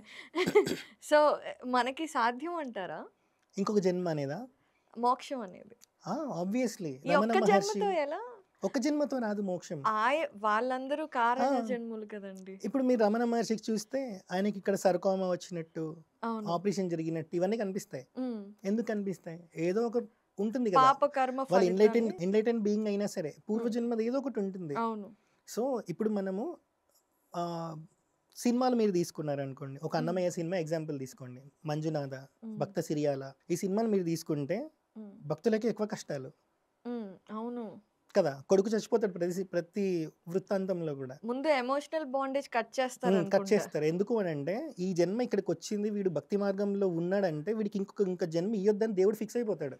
ఉమ్, వీడికి ఇదే జన్మ లాస్ట్ అవ్వాలి. ఉమ్, కాబట్టి ఏ కష్టాలు పడ్డా ఇప్పుడే ఇంకా, ఎందుకంటే ఇక్కడ భక్తి మార్గంతో ఉన్నవాడు ఎన్నో జన్మల నుంచి ఆ భక్తిని తనలో పెట్టుకుంటూ కొంచెం కొంచెం కొంచెం కొంచెం అది సాధన అనుకోండి. ఉమ్, ఉమ్, అక్కడ పాపాలు చేసి ఉంటాడు, ఉమ్, కానీ భక్తి అనేది ఒకటి ఉంటుంది. అది అలా పెరిగి పెరిగి పెరిగి ఈ జన్మలోకి వచ్చినప్పుడు ఉమ్, ఇంకా దేవుడు కూడా డిసైడ్ అయిపోతారు అనుకుంటా, ఉమ్, ఇంకా వీడికి బంధాలన్నీ కట్ చేస్తేనే ఈ మార్గంలోకి వస్తాడు. ఇంకా వీడిని కష్టాలు పెట్టి అంటే లైక్ ఇంకొక జన్మ ఇవ్వద్దు, right. కాబట్టి ఈ జన్మలోనే అనుభవించమని. ఉమ్, సో అందుకే మనం చూస్తే ఇప్పుడు అన్నమయ్య సినిమాలో కూడా అన్నమయ్యని కొడుతుంటారు సాల్వుడు అనే రాజు. కొట్టినప్పుడు సినిమాలో మనకి నరసింహస్వామి పాట పాడినప్పుడు నరసింహస్వామి వచ్చి రక్షిస్తారు కదా. ఉమ్, అంతకంటే ముందు ఏం జరుగుతుంది, అదే సాల్వుడు అనే రాజు నగలిస్తారు ఉమ్, అన్నమయ్య వాళ్ళ వైఫ్ వీళ్ళందరికీ. అవును. వాళ్ళు ఏంటి ఫుల్ ఖుష్ అయిపోయి అన్ని వేసుకొని చూస్తూ ఉంటారు అవును. కదా. దాని తర్వాత అన్నమయ్యకి ఇన్సిడెంట్ జరుగుతుంది. అవును. ఎప్పుడైతే నరసింహస్వామిని కాపాడారో వాళ్ళ భార్యలకు అర్థమవుతుంది, ఈయన స్థాయి వేరు, మన స్థాయి వేరు. మనమేమో వీటి మీదనే ఉన్నాం ఇంకా మురిసిపోతూ, చీరలు బంగారం చూసుకుంటూ. అన్నమయ్య స్థాయి, మన భర్త స్థాయి వేరు. ఆయన మోక్షానికి దగ్గరకున్నాడు కాబట్టి మనం లైఫ్ ఇక్కడికి చాలించాలనుకున్నట్టున్నారు. అందుకే మీరు సినిమాలో చూస్తే ఈ ఇన్సిడెంట్ తర్వాత వాళ్ళు అన్ని నగలన్నీ దానం చేసేస్తారు. అవును. దానికంటే ముందు అరుగుల మీద కూర్చున్నప్పుడు ఒక కాకి కావు కావు అని అరుస్తుంటే అన్నమయ్య ఏం చెప్తారు, అన్నమయ్య గమనిస్తుంటారు వైఫ్స్ మెటీరియలిస్టిక్ థింగ్స్ మీద ఎక్కువ ఇది ఉంది అని చెప్పి. అప్పుడు ఏమంటారు కాకిని చూపెట్టి, అది కావు కావు అని అంటుంది కదా, ఏంటి దాని మీనింగ్ అంటే ఏది శాశ్వతం కాదని కాకి చెప్తుంది అని అంటారు. వాళ్ళ స్థాయి అర్థం చేసుకోండి ఎలా ఉంటుందో. అందుకే మనకి మోక్షం అనేది ఒక్కొక్కసారి సాధన చేస్తూ కూడా వస్తుంది, ఒక్కొక్కసారి గాలికి దర్భని చూసి కూడా మోక్షం పొందొచ్చు, జ్ఞానం పొందొచ్చు అంటారు అన్నట్టు. దాని తర్వాత నిగమ సాంగ్ తర్వాత వాళ్ళ వైఫ్ చనిపోతారు, దాని తర్వాత ఈయన లైఫ్ వేరు. కరెక్ట్. ఇది మోక్ష మార్గం అన్నట్టు. అందుకే దేవుడు ఒకసారి కష్టాలు పెడుతున్నాడు అంటే మనం డిసైడ్ అవ్వాల్సింది ఏంటంటే ఇదే నాకు లాస్ట్ జన్మ, ఏ కష్టాలు పెట్టినా నేను ఆయన మీదనే వదిలేస్తే నన్ను ఆయనే చూసుకుంటాడు అనుకొని వదిలేసినాం అనుకోండి, అది సాధన, ఓకే. అది మోక్షం. ఓకే, చాలా బాగా చెప్పారండి. అయితే మహాభారతం గురించి మనం మాట్లాడుకుంటూ ఇంకా చాలా విషయాలు కూడా మాట్లాడుకున్నాము. సో లాస్ట్ ఒక క్వశ్చన్ ఏంటంటే, మహాభారతం ద్వారా మనకి ఏం జ్ఞానం వస్తుంది? మహాభారతాన్ని చదవటం తర్వాత కూడా, అంటే మహాభారతంలో కొన్ని ఉంటాయి, భగవద్గీత చెప్పిన తర్వాత, అలాగే శాంతి పర్వం చెప్పిన తర్వాత, ఇలా భగవద్గీత చెప్పిన తర్వాత కూడా ఇది చదివిన వాళ్ళు, ఇది విన్న వాళ్ళకి ఈ లాభాలు ఉంటాయి, ఈ పుణ్యం వస్తుంది అని చెప్తారు, కొన్ని పర్వాలకి పెడతారనమాట. సో అలా మహాభారతం పుణ్యం కోసం చదవాలా, జ్ఞానం కోసం చదవాలా, కలియుగంలో ఎలా బ్రతకాలని నేర్చుకోవటానికి చదవాలా, అసలు చదవాలా వద్దా? అయితే ఇక్కడ పుణ్యం అనే ఒక వర్డ్ వచ్చింది కదా, మనం సనాతన ధర్మంలో పుణ్యం పాపం, ఇది నాకు చేస్తే పుణ్యం వస్తుంది కాబట్టి నా పాపం కొంచెం తగ్గుతుంది అని జనాలు అనుకుంటారు. అట్లా అనుకోవద్దు ఎప్పుడు. పుణ్యం పుణ్యమే, పాపం పాపమేనా? అట్లా కూడా అనుకోవద్దు, ఏది కోరుకోవద్దు. మనకి మోక్షం రావాలంటే ఒకటే మార్గం. నా దగ్గర ఒక 10 రూపాయలు ఉన్నాయి, ఒకళ్ళు నేను టీ తాగుతుంటే వచ్చాడు అనుకోండి, అతనికి టీ ఇప్పిస్తాం కదా. అప్పుడు ఏమనుకుంటారు కొందరు జనాలు, లేకపోతే ఏదన్నా వాడికి దానం చేసినప్పుడు ఇతనికి నేను దానం చేసినా కాబట్టి వెంటనే వీడి మనస్సులో ఏమొస్తుంది, నా పాపం కొంచెం పోతుంది అని. అట్లా ఉంటే వీడి పుణ్యం పెరిగినట్టే కదా. ఈ పుణ్యం ఇంకా బ్యాలెన్స్, చనిపోయినప్పుడు ఇంకా ఇది మిగిలితే ఇంకో జన్మ ఎత్తాల్సిందే. పుణ్యం మిగిలిన ఎత్తాల్సిందే, పాపం మిగిలిన ఎత్తాల్సిందే. రెండు బ్యాలెన్స్ అయినప్పుడు మాత్రమే ఇంకో జన్మ అనేది ఉండదు. సో కలియుగంలో మనం ఎవరికైనా దానం చేసినప్పుడు దేవుడు నాకు ఇది ఇచ్చిండు కాబట్టి నేను వాడికి అది ఇచ్చేస్తున్నా హ్మ్. అనుకోవాలి. నాకు పాపం వచ్చింది, నాకు పుణ్యం వచ్చింది అంటే అది ఎప్పటికీ అవ్వదు. ఓహ్ ఇంకొక జన్మ మై గాడ్! కంపల్సరీ ఎత్తాల్సిందే. ఇంకా ఏది అనుభవించాలన్నా కూడా. నాకిప్పుడే భగవద్గీతలో శ్రీకృష్ణుడు ఇదే చెప్తారనమాట. ఏమనంటే ఇప్పుడు మామూలుగా కర్మయోగం గురించి, అలాగే ఆహ్, ఈ జ్ఞానసిద్ధి గురించి, వీటి గురించి హ్మ్. చెప్పేటప్పుడు అర్జునుడు ఇదే అడుగుతాడు సేమ్. హ్మ్. ఇలాగే పాపము, పుణ్యం గురించి అడిగితే అప్పుడు ఆయన అంటారు, చూడు మోక్షం పొందాలి అన్నా, నువ్వు యోగి అవ్వాలన్నా, హ్మ్. గృహస్థాశ్రమంలో కూడా ఉండి అవ్వచ్చు. అవును. కానీ గృహస్థాశ్రమం చాలా ఈజీ వే టు ఆ! అటైన్ మోక్ష. కానీ గృహస్థాశ్రమంలో ఉన్నప్పుడు నీ మనస్థితి ఎలా ఉండాలి అనేది చెప్పినప్పుడు హి టెల్స్ దిస్ ఎగ్జాంపుల్. ఏ కార్యం చేసినా కూడా నువ్వు ఫలితం ఆశించకుండా అసలు ఆ కార్యం నువ్వే చేస్తున్నావు హ్మ్. అనే స్థితిలో లేకుండా ఉంటే అవును. అవును. భగవంతుడు చేస్తున్నాడు. దానికి అవును. నేనేమి కేవలం ఒక మెసెంజర్‌ని మాత్రమే అంతే. అని చెప్పి ఎవరైతే ఉంటారో వాళ్ళ జ్ఞానం వస్తుంది. ఆ తర్వాత హ్మ్. మోక్షం వస్తుంది అని. ఇప్పుడు సింపుల్. మనకి ఇప్పుడు ఇంకొక ఎగ్జాంపుల్ సింపుల్‌గా తీసుకుంటే కాశీకెళ్తే మోక్షం వస్తది అంటారు. ఆ! ఎప్పుడొస్తది? కాయో పండో వదిలేయమని చెప్తారు కదా మనకి. అవును. కాశీకెళ్ళినప్పుడు కాయో పండో వదిలేయమంటే చాలామంది కాయ అనగానే వంకాయ వదిలేసినా, నేను టెంకాయ వదిలేసినా చెప్తారు కదా! హ్మ్. అవును. పండు వదిలేయమంటే నాకు అరటిపండు అంటే ఇష్టం లేదు కాబట్టి నేను అరటిపండు వదిలేసినా, లేకపోతే నాకు మామిడి పండు అంటే ఎక్కువ ఇష్టం కాబట్టి అది వదిలేసినా అని వాడికి ఏవి ఇష్టం లేవో కొందరు అవి వదిలేస్తారు. వాడికి ఏవి ఇష్టమో కొందరు అవి వదిలేస్తారు. అవును. సో, ఇక్కడ కాయ అంటే వంకాయ, టెంకాయ కాదు. ఆ!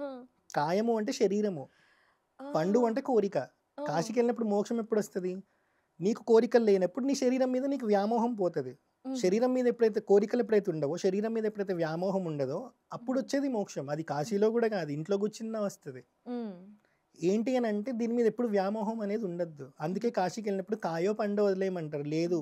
హ్మ్. హ్మ్. ఇంకా పరమశివుడు ఇంకా చాలా సింప్లిఫైడ్ వే చేసిర్రు దాన్ని. హ్మ్. మొన్ననే సామవేదం గారు చెప్పారు. హ్మ్.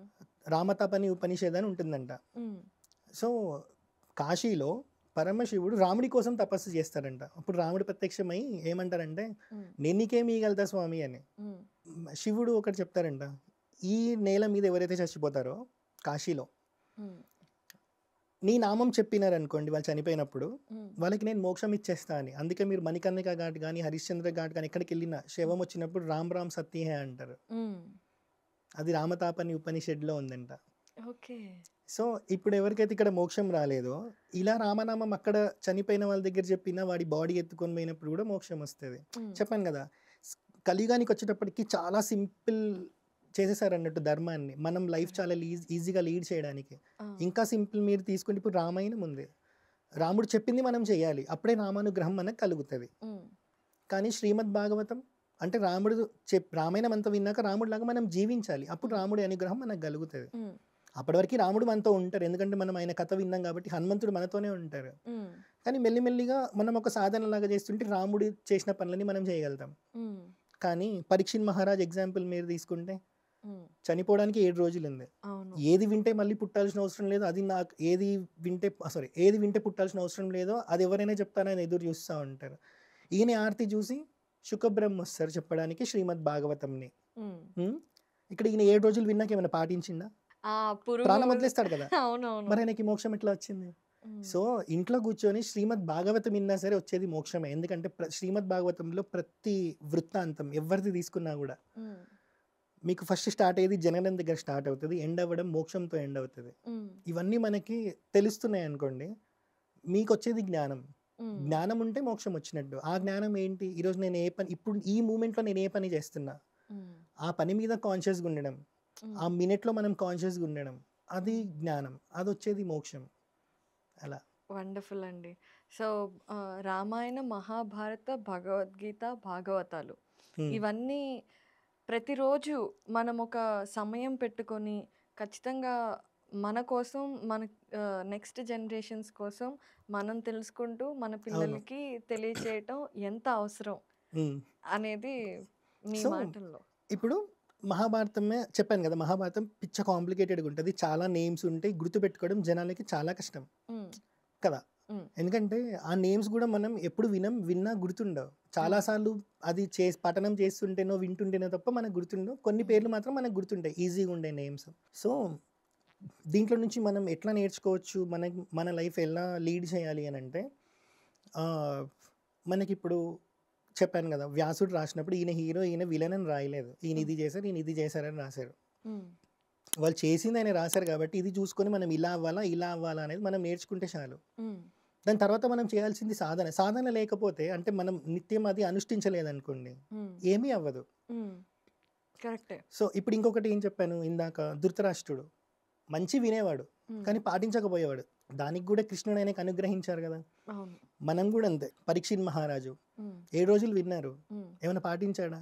కానీ వచ్చింది మోక్షమే కదా. మన లైఫ్ కూడా అంత సింపుల్గా మోక్షం వస్తుంది. కానీ ఏం చేయాలి తెలుసా, మనం చనిపోయే చివరి యూపీలో నారాయణ అని చెప్పే, నారాయణ అనో శివ అనో రామ అనో చెప్పే ఆ మైండ్ మనం ఆ టైంలో కాన్షియస్గా ఉంటే చాలు. ఇందాక మీరు జడభరతుడి గురించి చెప్పారు కదా, ఈ 2 ఎగ్జాంపుల్స్ చెప్తా, అప్పుడు మీకు క్లియర్గా అర్థమవుతుంది ఎలా లైఫ్ని మనం లీడ్ చేయాలనేది. అజామిలోపాఖ్యానం ఉంటుంది. బ్రాహ్మణుడు బ్రహ్మజ్ఞానం పొందే స్టేజ్లో ఉంటాడు. అంటే ఇంటికి వచ్చిన అతిథులని ఆతిథ్యం ఇస్తాడు, అంతటా పరబ్రహ్మానే చూస్తుంటాడు, ప్రతి జీవిలో పరబ్రహ్మాన్నే చూస్తుంటాడు, అది ఇది అని తేడా ఉండదు. అలాంటి స్థాయిలో ఉంటాడు. త్రికాల సంధ్యావందనం చేస్తాడు, గురువులకి రెస్పెక్ట్ ఇస్తాడు. ఆ స్థాయిలో ఉండే అతను తండ్రి ఒకరోజు ఏం చెప్తాడంటే అడవిలోకి పోయి దర్బల్ దే అని చెప్తారు. పోతాడు. దర్బల్ తెచ్చేటప్పుడు చెట్ల చాటులో ఒక ఫీమేల్ ఒక మేల్ ప్రాస్టిట్యూట్ ఉంటారు కదా, కళ్ళు తాగుతూ సంగమిస్తూ ఉంటారు అన్నట్టు. అది చూస్తూ ఇలానే నించోనండి పోతాడు. మొత్తం అయిపోయే వారికి చూస్తాడు, వాళ్ళు వెళ్ళిపోతారు, ఈయన కూడా వెళ్ళిపోతాడు. ఎలాంటి అజామీలుడు? బ్రహ్మజ్ఞానం పొందే స్టేజ్లో ఉండే అజామీలుడు. ఇంటికి పోయి సాయంత్రం పూట సంధ్యావందనం చేయాలి ఉంటుంది కదా, ఆ టైంలో ఆచమనం అవి చేసుకునేటప్పుడు మైండ్ అంతా ఇదే ఉంటుంది. ఇల్లు వదిలిపెట్టేస్తాడు, భార్యను వదిలిపెట్టేస్తాడు, తండ్రిని పిల్లోడిని తల్లిని అందరిని వదిలిపెట్టి తండ్రి ఆస్తి కూడా తీసుకుపోయి ఆమెకి ఇచ్చేస్తాడు. ఆమెతో పాటే పిల్లలని అంటాడు 9 మందిని. ఎవరు? ఆ వేశ్యతో. కానీ ఇక్కడ అజామీలుడు 9 మంది పిల్లల్లో మనకి దేవుళ్ళ పేర్లు పెట్టుకోవడం అలవాటు ఉంటుంది కదా పిల్లలకి. అందులో ఒకటి పేరు నారాయణ. ఈ నారాయణ అంటే అజామీలుడికి బాగా ఇష్టం. చనిపోయి చివరి ఊపిరిలో, ఇంకా ఎవరికైనా చనిపోయిన రోజు వస్తుంది కదా, ఆ చనిపోయి చివరి ఊపిరిలో కొడుకు మీద వ్యామోహంతో నారాయణ అని పిలుస్తాడు, అంతే, దేవుణ్ణి కాదు పిలిచింది. అప్పటికే యమదూతలు వచ్చి నించి ఉంటారు తీసుకుపోదామని చెప్పి, ఆ ఒక్క చివరి ఊపిరి కూడా అయిపోయినాక. కానీ చివరి ఊపిరిలో నారాయణ అంటాడు. ఎంబటే విష్ణుమూర్తి తన పార్షదులని పంపించి యమదూతల్ని వాళ్ళ దగ్గరికి అంటే వాళ్ళ స్థానానికి పంపించి ఈయనకి ఇంకొక జన్మిచ్చి ఇప్పుడు మోక్షం పొందని చెప్పి ఇంకొక జన్మిస్తారు అన్నట్టు. ఇక్కడ అజామీలుడు ఇలా. కానీ భరతుడు కొన్ని లక్షల సంవత్సరాలు ధర్మంగా పరిపాలించిన భరతుడు చనిపోయే చివరి టైంలో జింక ఆయన మైండ్లో ఉంటుంది. మోక్షం పొందుదామని మోక్ష సాధన కోసం అని ఒక అడవిలోకి వెళ్తాడు. గండకి నది దగ్గరకు ఎక్కడికో వెళ్తాడు, సాలగ్రామాలు దొరికే దగ్గరికి. వచ్చింది ఏంటి? మోక్ష సాధన కోసం. నువ్వు ధర్మంగా ఎంతైనా పరిపాలించు, ప్రాబ్లం లేదు, కానీ వచ్చింది మోక్ష సాధన అన్నప్పుడు దాని వైపు వెళ్ళకుండా ఈయన స్నానం చేస్తున్నప్పుడు ఒక ప్రెగ్నెంట్ జింక ఉంటుంది, దాని వెంట సింహం పడతా ఉంటుంది. అది ప్రెగ్నెంట్ అంటే డెలివరీ అయిపోతుంది అన్నట్టు. చిన్న జింకని సింహం చంపడానికి వచ్చినప్పుడు పెద్ద జింక తన ప్రాణాలు అడ్డేస్తుంది. దీనికి పాలిచ్చే వాళ్ళు ఎవరు ఉండరు, పెంచే వాళ్ళు ఎవరు ఉండరు. ఈయన వచ్చిన మోక్ష మార్గం ఏదైతే సాధన కోసం వచ్చాడో అది మర్చిపోయి జింక మీద వ్యామోహం పెరుగుతుంది. దీనికి అంటే దాన్ని ఆడుకుంటుంటే చూస్తూ ఉంటాడు, ఎంజాయ్ చేస్తూ ఉంటాడు, ఆనందపడుతూ ఉంటాడు. ఇది మెల్లిమెల్లిగా ఇది మర్చిపోతాడు అన్నట్టు. చనిపోయి చివరి యూపీలో నేను పోతే ఈ జింకను ఎవరు చూసుకుంటాడో ఏమో అని అదే ఉండిపోతుంది మైండ్లో. కాబట్టి వచ్చే జన్మ జింకలాగా వస్తుంది. ఆ జింకలాగా వచ్చినప్పుడు పూర్వజన్మ స్మృతులు కొన్ని గుర్తుంటాయి, ఏం చేసింది తప్పని. కాబట్టి ఈ జన్మలో నేను వేరే జింకలతో తిరగొద్ది, ఎమోషన్స్ పెరుగుతాయి, రిలేషన్స్ పెరుగుతాయి, బాధ కలుగుతుంది అది చనిపోయినప్పుడు, ఇవన్నీ దానికి గుర్తుంటాయి. అన్ని జింకలు ఒక దగ్గర ఉంటే ఇది ఒక దగ్గరికి వెళ్తూ ఉంటుంది అన్నట్టు. ఎప్పుడు జింకలతో కలవదు. మోక్షం పొందాలంటే మళ్ళీ మానవ జన్మ ఎత్తాలని అదేం చేస్తుందంటే అలానే చనిపోతుంది అన్నట్టు, అలానే పెద్దగా అయిపోయి నెక్స్ట్ జన్మ ఒక బ్రాహ్మణుడి కడుపులో పుడతాడు. బ్రహ్మజ్ఞాని, అన్నీ వచ్చు, వేదం అన్నీ వచ్చు, అంతటా పరబ్రహ్మాన్ని చూస్తూనే ఉంటాడు. కానీ ఒక స్టేజ్లో స్టార్టింగ్ ఎలా ఉంటుంది, తండ్రి వేదం నేర్పించడం ఇవన్నీ అయినాక తండ్రి కూడా కొన్ని రోజుల తర్వాత చనిపోతాడు. చనిపోయాక అన్నలు ఉంటారు కదా, పాచిపోయిన అన్నం పెట్టినా తినేవాడు. ఎందుకంటే లేక లేక మళ్ళీ మానవ జన్మ వచ్చింది నాకు, ఇప్పుడైనా నేను మోక్షం పొందాలి, వాడు ఏది పెట్టినా నేను తింటా, అదే స్థాయిలో ఉంటారు. సో ఎవరు ఏమన్నా సరే ఏమన్నాడు, అలా కష్టపడి ఆ సాధన కాస్త ఎలాంటి స్టేజ్కి వెళ్ళిపోతుంది అంటే ఇంకా అంతటా పరబ్రహ్మాన్ని చూసే స్థితికి వెళ్ళిపోతాడు. అప్పుడు వస్తుంది మోక్షం. కొంచెం డిఫరెంట్ ఉంటుంది కథ, అది మరి ఎక్కువైపోతుంది అని చెప్పట్లేదు. సో అలా మోక్షం వస్తుంది అన్నట్టు. అంటే ఇప్పుడు అజామీలుడు చూడండి, ఫస్ట్ బ్రహ్మజ్ఞానం పొందే స్టేజ్లో ఉంటాడు, తర్వాత అన్ని తప్పులే చేస్తాడు. అవును. కానీ చనిపోయి చివరి ఊపిరిలో కొడుకుని నారాయణ అని పిలిచినందుకు విష్ణుమూర్తి తన పార్షదులను పంపించి ఇంకొక ఛాన్స్ ఇస్తారు మోక్షం పొందమని. కానీ ధర్మంగా లక్షల సంవత్సరాలు పరిపాలించిన భరతుడు చివరి ఊపిరిలో ఆయన దేనికోసం వచ్చాడో అది గుర్తు, అట్లీస్ట్ నారాయణ అనుకున్న వేరేలా ఉండు, కానీ జింక ఉండిపోయింది మనసులో. జింక అందుకే మనకి బ్రహ్మదేవుడు ఆయుర్దాయం రాసినప్పుడు ఇన్ని సంవత్సరాలు, ఇన్ని నెలలు, ఇన్ని రోజులు, ఇన్ని సెకండ్లను రాయరు. వీడి ఇన్ని ఊపిర్లు తీసుకోవడానికి అర్హత ఉంటుంది అని రాస్తారు అన్నట్టు. అన్ని ఊపిర్లు వాడు తీసుకున్నాడంటే అయిపోతాడు, వాడు ఇంకా చచ్చిపోతాడు. అందుకే మన యోగాలో ఏం చెప్తారు, శ్వాస మీద ధ్యాస. మనం శ్వాస ఎంత స్లోగా తీసుకుంటే మనం అంత కాన్షియస్గా బతుకుతాం. అవును. మన మైండ్ అంత పీస్ఫుల్గా ఉంటుంది. మన కోపం వచ్చినప్పుడు మన బిహేవియర్ వేరేలా ఉంటుంది, శ్వాస తీసుకునేది కూడా వేరేలా ఉంటుంది. సో మనకి ఇది అన్నట్టు శ్వాస మీదనే మన జీవితం అనేది ఆధారపడి ఉంటుంది, పెంచుకుందామా తగ్గించుకుందామా అని. అందుకే దాని మీద కాన్సన్ట్రేట్ చేసే వాళ్ళు 100 కన్నా ఎక్కువ ఇయర్స్ కూడా బతికిన వాళ్ళు ఉంటారు.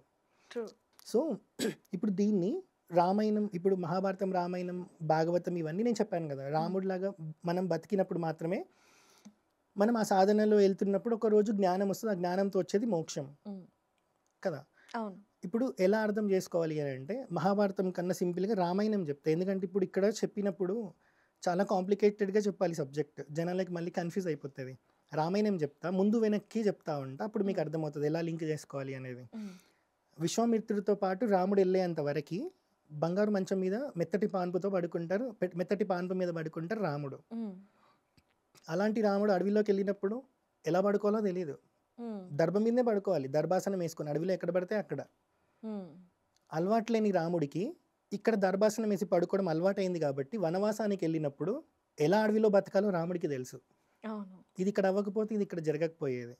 ఇలానే వెళ్తున్నప్పుడు అహల్య వృత్తాంతం వింటారు రాముడు విశ్వామిత్రుడి దగ్గర. కాబట్టి భార్యని అయినా సరే మార్చుకొని బతకాలనుకున్నారు, మార్చుకొని బతకాలన్నది ఇక్కడ నేర్చుకున్నారు.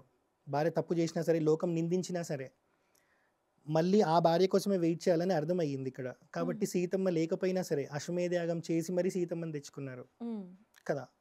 సంహార ప్రక్రియ ఇక్కడే అలవాటైంది. తాటక సుబాహువులను ఇక్కడ చంపారు కాబట్టి రాముడికి అక్కడికి వెళ్ళినప్పుడు రాక్షసులను సంహరించడం ఈజీ అయింది. అదే బంగారు మంచం మీద పడుకునే రాముడిని దశరథుడు సడన్గా పిలిచి వనవాసం చేయమంటే ఆయనకి ఏం అర్థమయ్యేది. అవును.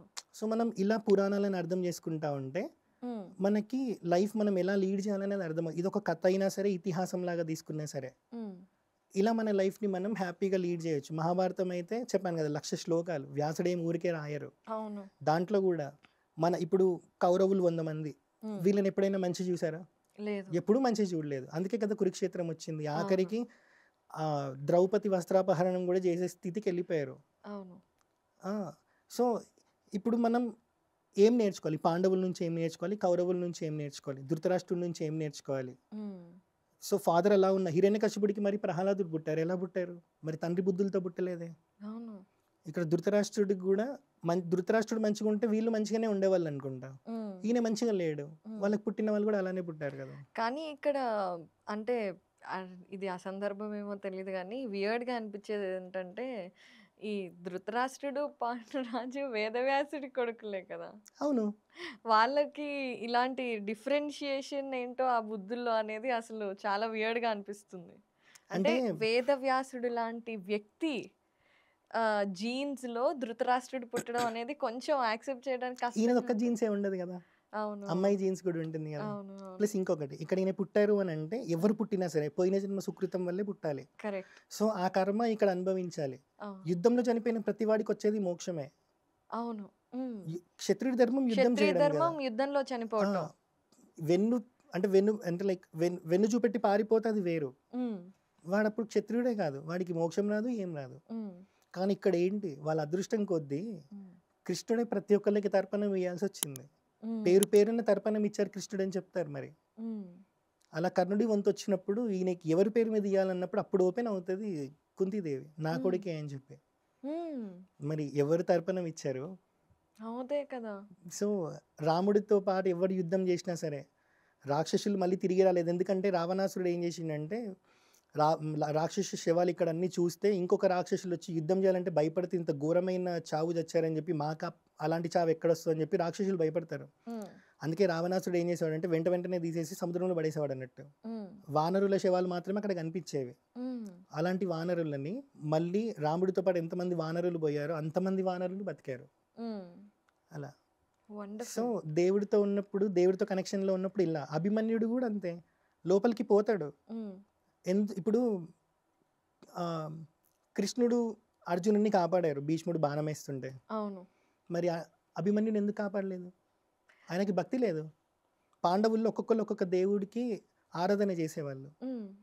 అర్జునుడు శివుడు, ఇలా ఇప్పుడు నకులుడు అందంగా ఉంటారు కదా, అవును. ఆయన అశ్విని దేవతలని చేసేవాడు ఆరాధన. భీముడు చంద్రుడికి ఇలా ఉంటుండే. ఆయనకేం లేదు కదా. చిన్నపిల్లాడు పోయేటప్పుడు కదా. చిన్న పిల్లోడే, కానీ మాటలు ఎలా మాట్లాడాడు పోయేటప్పుడు. రథసారథి ఉంటారు కృష్ణుడికి, ఇప్పుడు అర్జునుడికి కృష్ణుడు రథసారథి అయ్యారు కాబట్టి అర్జునుడికి ఎవరైతే రథసారథి చేస్తారో ఆయన ఇప్పుడు ఖాళీగా ఉన్నాడు కాబట్టి అభిమన్యుడికి చేశారు. ఎందుకు ఈయనని పెట్టిర్రు? పిల్లోడు 16 సంవత్సరాలు. ఈయనని కాపాడాలంటే అది మొత్తం రథసారథి మీదనే ఉంటది. అప్పటికే రథసారథికి 80 సంవత్సరాలు. చాలా యుద్ధాలు చూశాడు. కొత్త రథసారథిని ఏమి ఇయ్యలేదు ఇక్కడ. ధర్మరాజు ఆశీర్వదించి పంపిస్తారు.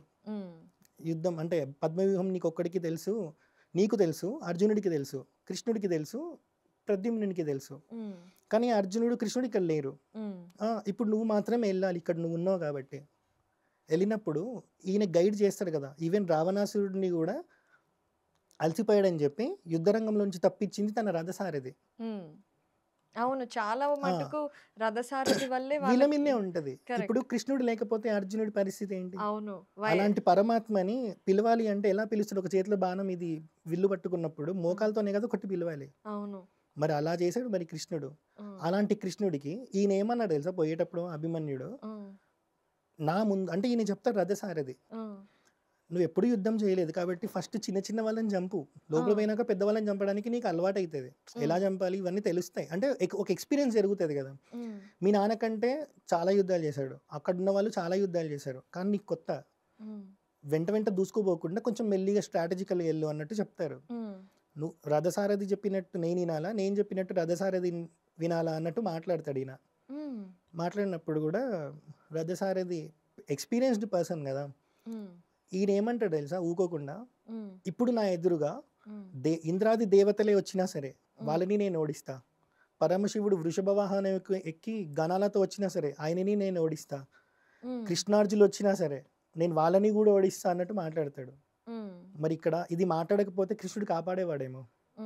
ఇక్కడ ఈయనకి భక్తి లేదు, ఈయన మీద ఈయనకి ఇది ఎక్కువ ఉంది, నమ్మకం అంటే లైక్ గర్వం ఎక్కువ ఉంది కాబట్టి కృష్ణుడు రాలేదు. ఆయన అక్కడుండి కూడా అంతటా చూడగలుగుతాడు కృష్ణుడు. అవును. మరి ఇక్కడికి ఎందుకు వచ్చి కాపాడలేదు? ఇంకొకటి ఏంటంటే ఈయన జన్మ వచ్చిందే కురుక్షేత్రంలో 4వ వంతు సైన్యాన్ని చంపడానికి, అభిమన్యుడిని. అతని పేరులోనే ఉంది మన్యు అంటే కోపము అంట. ఆయన దాన్ని జయించలేకపోయిండు కాబట్టి మాటలు ఎక్కువ వచ్చేసాయి. ఆ మాటలకు తగ్గట్టే పోయిండు లోపలికి. కానీ ఆయన జన్మేమి చిన్న ఉత్తమ అంటే లైక్ నార్మల్ జన్మేం కాదు, చంద్రుడి అనుగ్రహంతో పుడతారు సంథింగ్ అని చెప్తారు అన్నట్టు దేవతలు చెప్తారు. ఈ పిల్లోడు కురుక్షేత్రంలో 4వ వంతు సైన్యాన్ని చంపి మళ్ళీ అదేమంటారు మళ్ళీ ప్రాణం వదిలేస్తారు అని చెప్పి అలానే వస్తాడు. దానివల్లే ఈయన పుడతాడు. అలా ఈయనకి ఉన్న 2 కర్తవ్యాలు ఏంటి? ఆయన దేవతల అనుగ్రహం ఈయన మీద అంటే లైక్ వాళ్ళు ప్రణాళిక వేశారు ఈయనకి ముందే. ఈయన వల్ల ఒక కొడుకు పుట్టాలి, ఈయన వల్ల ఒక 4th వంతు సైన్యం చనిపోవాలి. అది జరిగింది అలా. కానీ తీసి పడేసేంత చిన్నోడేం కదా, ఎందుకంటే కర్ణుడు లాంటి వాళ్ళు ద్రోణాచార్యులే తట్టుకోలేకపోయారు ఆయన. అంటే శ్రీకృష్ణుడికి కూడా చిన్నప్పటి నుండి అభిమన్యుడు అంటే చాలా ఇష్టం. అన్ని విద్యలు అర్జునుడు ఎంత బాగా నేర్పిస్తే అభిమన్యుడు పుట్టిన తర్వాత శ్రీకృష్ణుడు కూడా ఎక్కువ కాలం వీళ్ళతోటే ఉండి బాగా గారంగా పెంచింది అభిమన్యుడిని. సో ఈయనకి ఏంటంటే మాట్లాడేటప్పుడు మనము చెప్పాను కదా కాన్షియస్గా ఉండాలి, మనం ఏం మాట్లాడుతున్నాం ఏం చేస్తాం. ఈయనకి కాన్షియస్నెస్ లేదు, గెలుస్తా అన్న గర్వం ఉంది, లోపలికి వెళ్ళగలుగుతాడని తెలుసు, బయటికి వస్తాడని ఆయనకి కూడా తెలియదు, ఎలా రావాలో కూడా తెలియదు. లోపలికి వెళ్తే నేను ఎవరిని ఇప్పుడు ఇక్కడే నేను పరమశివుడిని ఓడిచ్చేస్తా అన్నాడు, లోపల ఎంతమంది ఉన్నా ఆయన ఓడించగలుగుతాడు కదా. కానీ చనిపోవడం వెనక నుంచి బాణాలు వేసి చనిపోవాల్సి వచ్చింది అధర్మంగా, దానికి అతను కూడా ఏం చేయలేడు, అతని లైఫ్ అలా. సో మళ్ళీ ఇతని మనం ఇంకా పురాణాలు ఎతికితే అసలు ఈయన పుట్టడానికి కారణం ఏంటని ఇంకో పురాణంలో ఎక్కడైనా దొరకొచ్చు ఆన్సర్, ఖచ్చితంగా దొరుకుతుంది. అలా ఇలా ఉంటుంది. చాలా విషయాలు చెప్పారు మాకు తెలియనివి. ఫైనల్గా ఒకటే క్వశ్చన్ ప్రమోద్ గారు, ఆహ్, మనం మన సనాతన ధర్మాన్ని కాపాడుకోవడానికి, మన పురాణ ఇతిహాసాలని ఇంకా ఆహ్, ఇంకా ఎక్కువ కాలం మన వా జీవితంలో, మన జీవనంలో ఒక భాగంగా చేసుకోవటానికి ప్రతి వ్యక్తి చేయాల్సిన పనేంటి? డైలీ నేను చెప్తున్నాను గదా! ఇప్పుడు జ్ఞానం మనకి చాలా అవైలబుల్ ఉంది. హ్మ్. ఎట్లా అంటే స్కాంద పురాణంది నేను ఇందాక ఒక ఎగ్జాంపుల్ చెప్పాను. 1,00,000 శ్లోకాలు. 13 వాల్యూమ్స్‌లో 4 మాత్రమే అవైలబుల్ ఉన్నాయంటే మిగతా 9 వాల్యూమ్స్ అయి దొరుకుతాయో లేదో గూడా మనకు తెలీదు. హ్మ్. అలా చాలా జ్ఞానం అనేది మనం కోల్పోయినాం. హ్మ్. వేద పండితులు ఒకసారి నాకు చెప్పిందేందంటే 4 వేదాలు 1134 శాఖలుంటాయంట. హ్మ్. మనకిప్పుడు అవైలబుల్ ఉంది 6 మాత్రమే అని చెప్పారు రిటర్న్ రూపంలో. 1134లో శాఖలు 6. పార్ట్స్. ఓన్లీ 6 6. అవైలబుల్ ఉన్నాయి. వాక్ రూపంలో ఒకటే అవైలబుల్ ఉంది 7. అంటే ఆ! ఎంత జ్ఞానం అనేది మనం కోల్పోయాం. అవును. సో, ఉన్న జ్ఞానాన్నైనా మనం కాపాడుకోవాలంటే మనం ఏం చేయాలి అనంటే ప్రతి ఒక్కళ్ళ ఇంట్లో ఈ పురాణ ఇతిహాసాలకి బుక్కులు సంబంధించినవి పెట్టుకోవాలి. హ్మ్. బుక్కులతో అడ్వాంటేజ్ ఏందంటే ఈరోజు కాకపోయినా మనం రేపు చదువుతాం. హ్మ్. ఏదో ఒక పేజ్ చదువుతాం. హ్మ్. ఎందుకు కొందరికి ఇంట్రెస్ట్ ఉంటది. ఏది ఓపెన్ అయితే ఆ పేజ్ చదువుదాం ఈ ఒక్కరోజు అన్నట్టు హ్మ్. ఉంటారన్నట్టు. అలా దాని మీద మనకి ఇది మనం ఇలా చేస్తుంటే ఇదొక సాధనలాగా అయినప్పుడు ఒక పేజ్ ఈరోజు చదివితే రేపు ఇంకొక పేజ్ చదివినప్పుడు మెల్లిమెల్లిగా బుక్ మొత్తం చదవడానికి మనకి ఇంట్రెస్ట్ వస్తది. హ్మ్. లేదు మార్కెట్ డిజిటల్ అయిపోయింది. ప్రవచనాల రూపంలో చాలా అవైలబుల్ ఉంది. హ్మ్. మనం మెల్లిమెల్లిగా షార్ట్స్ వినడం అలవాటు చేసుకున్నాం అనుకోండి. డైలీ 5 షార్ట్స్ చాలు. హ్మ్. 24 గంటల్లో మనం లేచి అన్ని పనులు చేసుకునేది 12 అవర్స్ మినిమమ్ ఉంటది కదా! అవును. లేచినప్పటి నుంచి మళ్ళీ పడుకునే వరకి. 5 మినిట్స్ 5 యూట్యూబ్ షార్ట్స్ లేదంటే 5 ఇన్‌స్టాగ్రామ్ రీల్స్ సనాతన హ్మ్. ధర్మంకి సంబంధించినవి ఏవైనా హ్మ్. వచ్చినప్పుడు పాజ్ చేసి విని హ్మ్. స్క్రోల్ చేసుకుంటూ అయిపోతది. హ్మ్. పొద్దున ఒకటి, మధ్యాహ్నం ఒకటి, హ్మ్. తిన్నప్పుడు ఒకటి ఇలా డే మొత్తంలో 5. హ్మ్. అలా మనం 5 చేస్తే ఒక 1 మంత్‌కి 150 టాపిక్స్ మీద మనకి నాలెడ్జ్ వస్తది. హ్మ్. సంవత్సరం అంతా చేసామనుకోండి 1800 టాపిక్స్ అంటే 12 ఇంటూ 150 1800 టాపిక్స్ మీద మనకి నాలెడ్జ్ వస్తది. ఈ నాలెడ్జ్ వీడి దగ్గర రిటర్న్ రూపంలో లేకపోయినా సరే వాక్ రూపంలో ఎందుకంటే మన సనాతన ధర్మం మొత్తం వాక్ రూపం, శృతి రూపంలోనే నాలెడ్జ్ అనేది ట్రాన్స్‌ఫర్ అవుతది. అవును. ఇలా ఇంకొకడికి చెప్తాడు. అప్పుడు వాడికి ఇంట్రెస్ట్ వచ్చి వాడు ఇంకా వినడం స్టార్ట్ చేస్తాడు. ఇలా డైలీ 5 వింటూ ఉంటే దీని ఇప్పుడు నిన్న సీరియల్‌లో ఏం జరిగిందో ఈరోజు ఎక్సైటింగ్‌గా కూర్చుంటారు. లేకపోతే అవును. పార్ట్ 1 సినిమాలో ఏం జరిగిందో పార్ట్ 2లో చూడాలనుకుంటారు. అవును. అదే ఇంట్రెస్ట్ దీని మీద కూడా కలుగుతది. ఇందులో 1 మినిటే విన్నా. దీని తర్వాత ఏం చెప్పారు? దీని ముందు ఏం చెప్పారు? అసలు ఇది ఏ సందర్భంలో చెప్పారని. ఇది సాధన మనం ఇలా చేస్తున్నప్పుడు హ్మ్. మన జ్ఞానం ఎంతుంది? మనం ఎంత కోల్పోయినాం? ఎలా కాపాడుకోవాలనేది మనకు అర్థమవుతది. సో, ఇలానే మనం కాపాడుకుంటూ రావాలి. లేకపోతే మనం తప్ప ఇంకెవ్వరు కాపాడలేరు మన జ్ఞానాన్ని. సో, ప్రమోద్ గారు చాలా మంచి మంచి విషయాలు చెప్పారు మాకు. అండ్ ఇలాగే మనం ఇంకొకసారి రామాయణం గురించి కూడా చక్కగా కూర్చొని అన్ని విషయాలు రామాయణం గురించి తప్పకుండా. చేద్దాము. తప్పకుండా. సో, ఇలా మాకు టైమ్ ఇచ్చి మేము అడగగానే వచ్చినందుకు థ్యాంక్ యూ సో మచ్ అండి. జై శ్రీరామ్ అండి.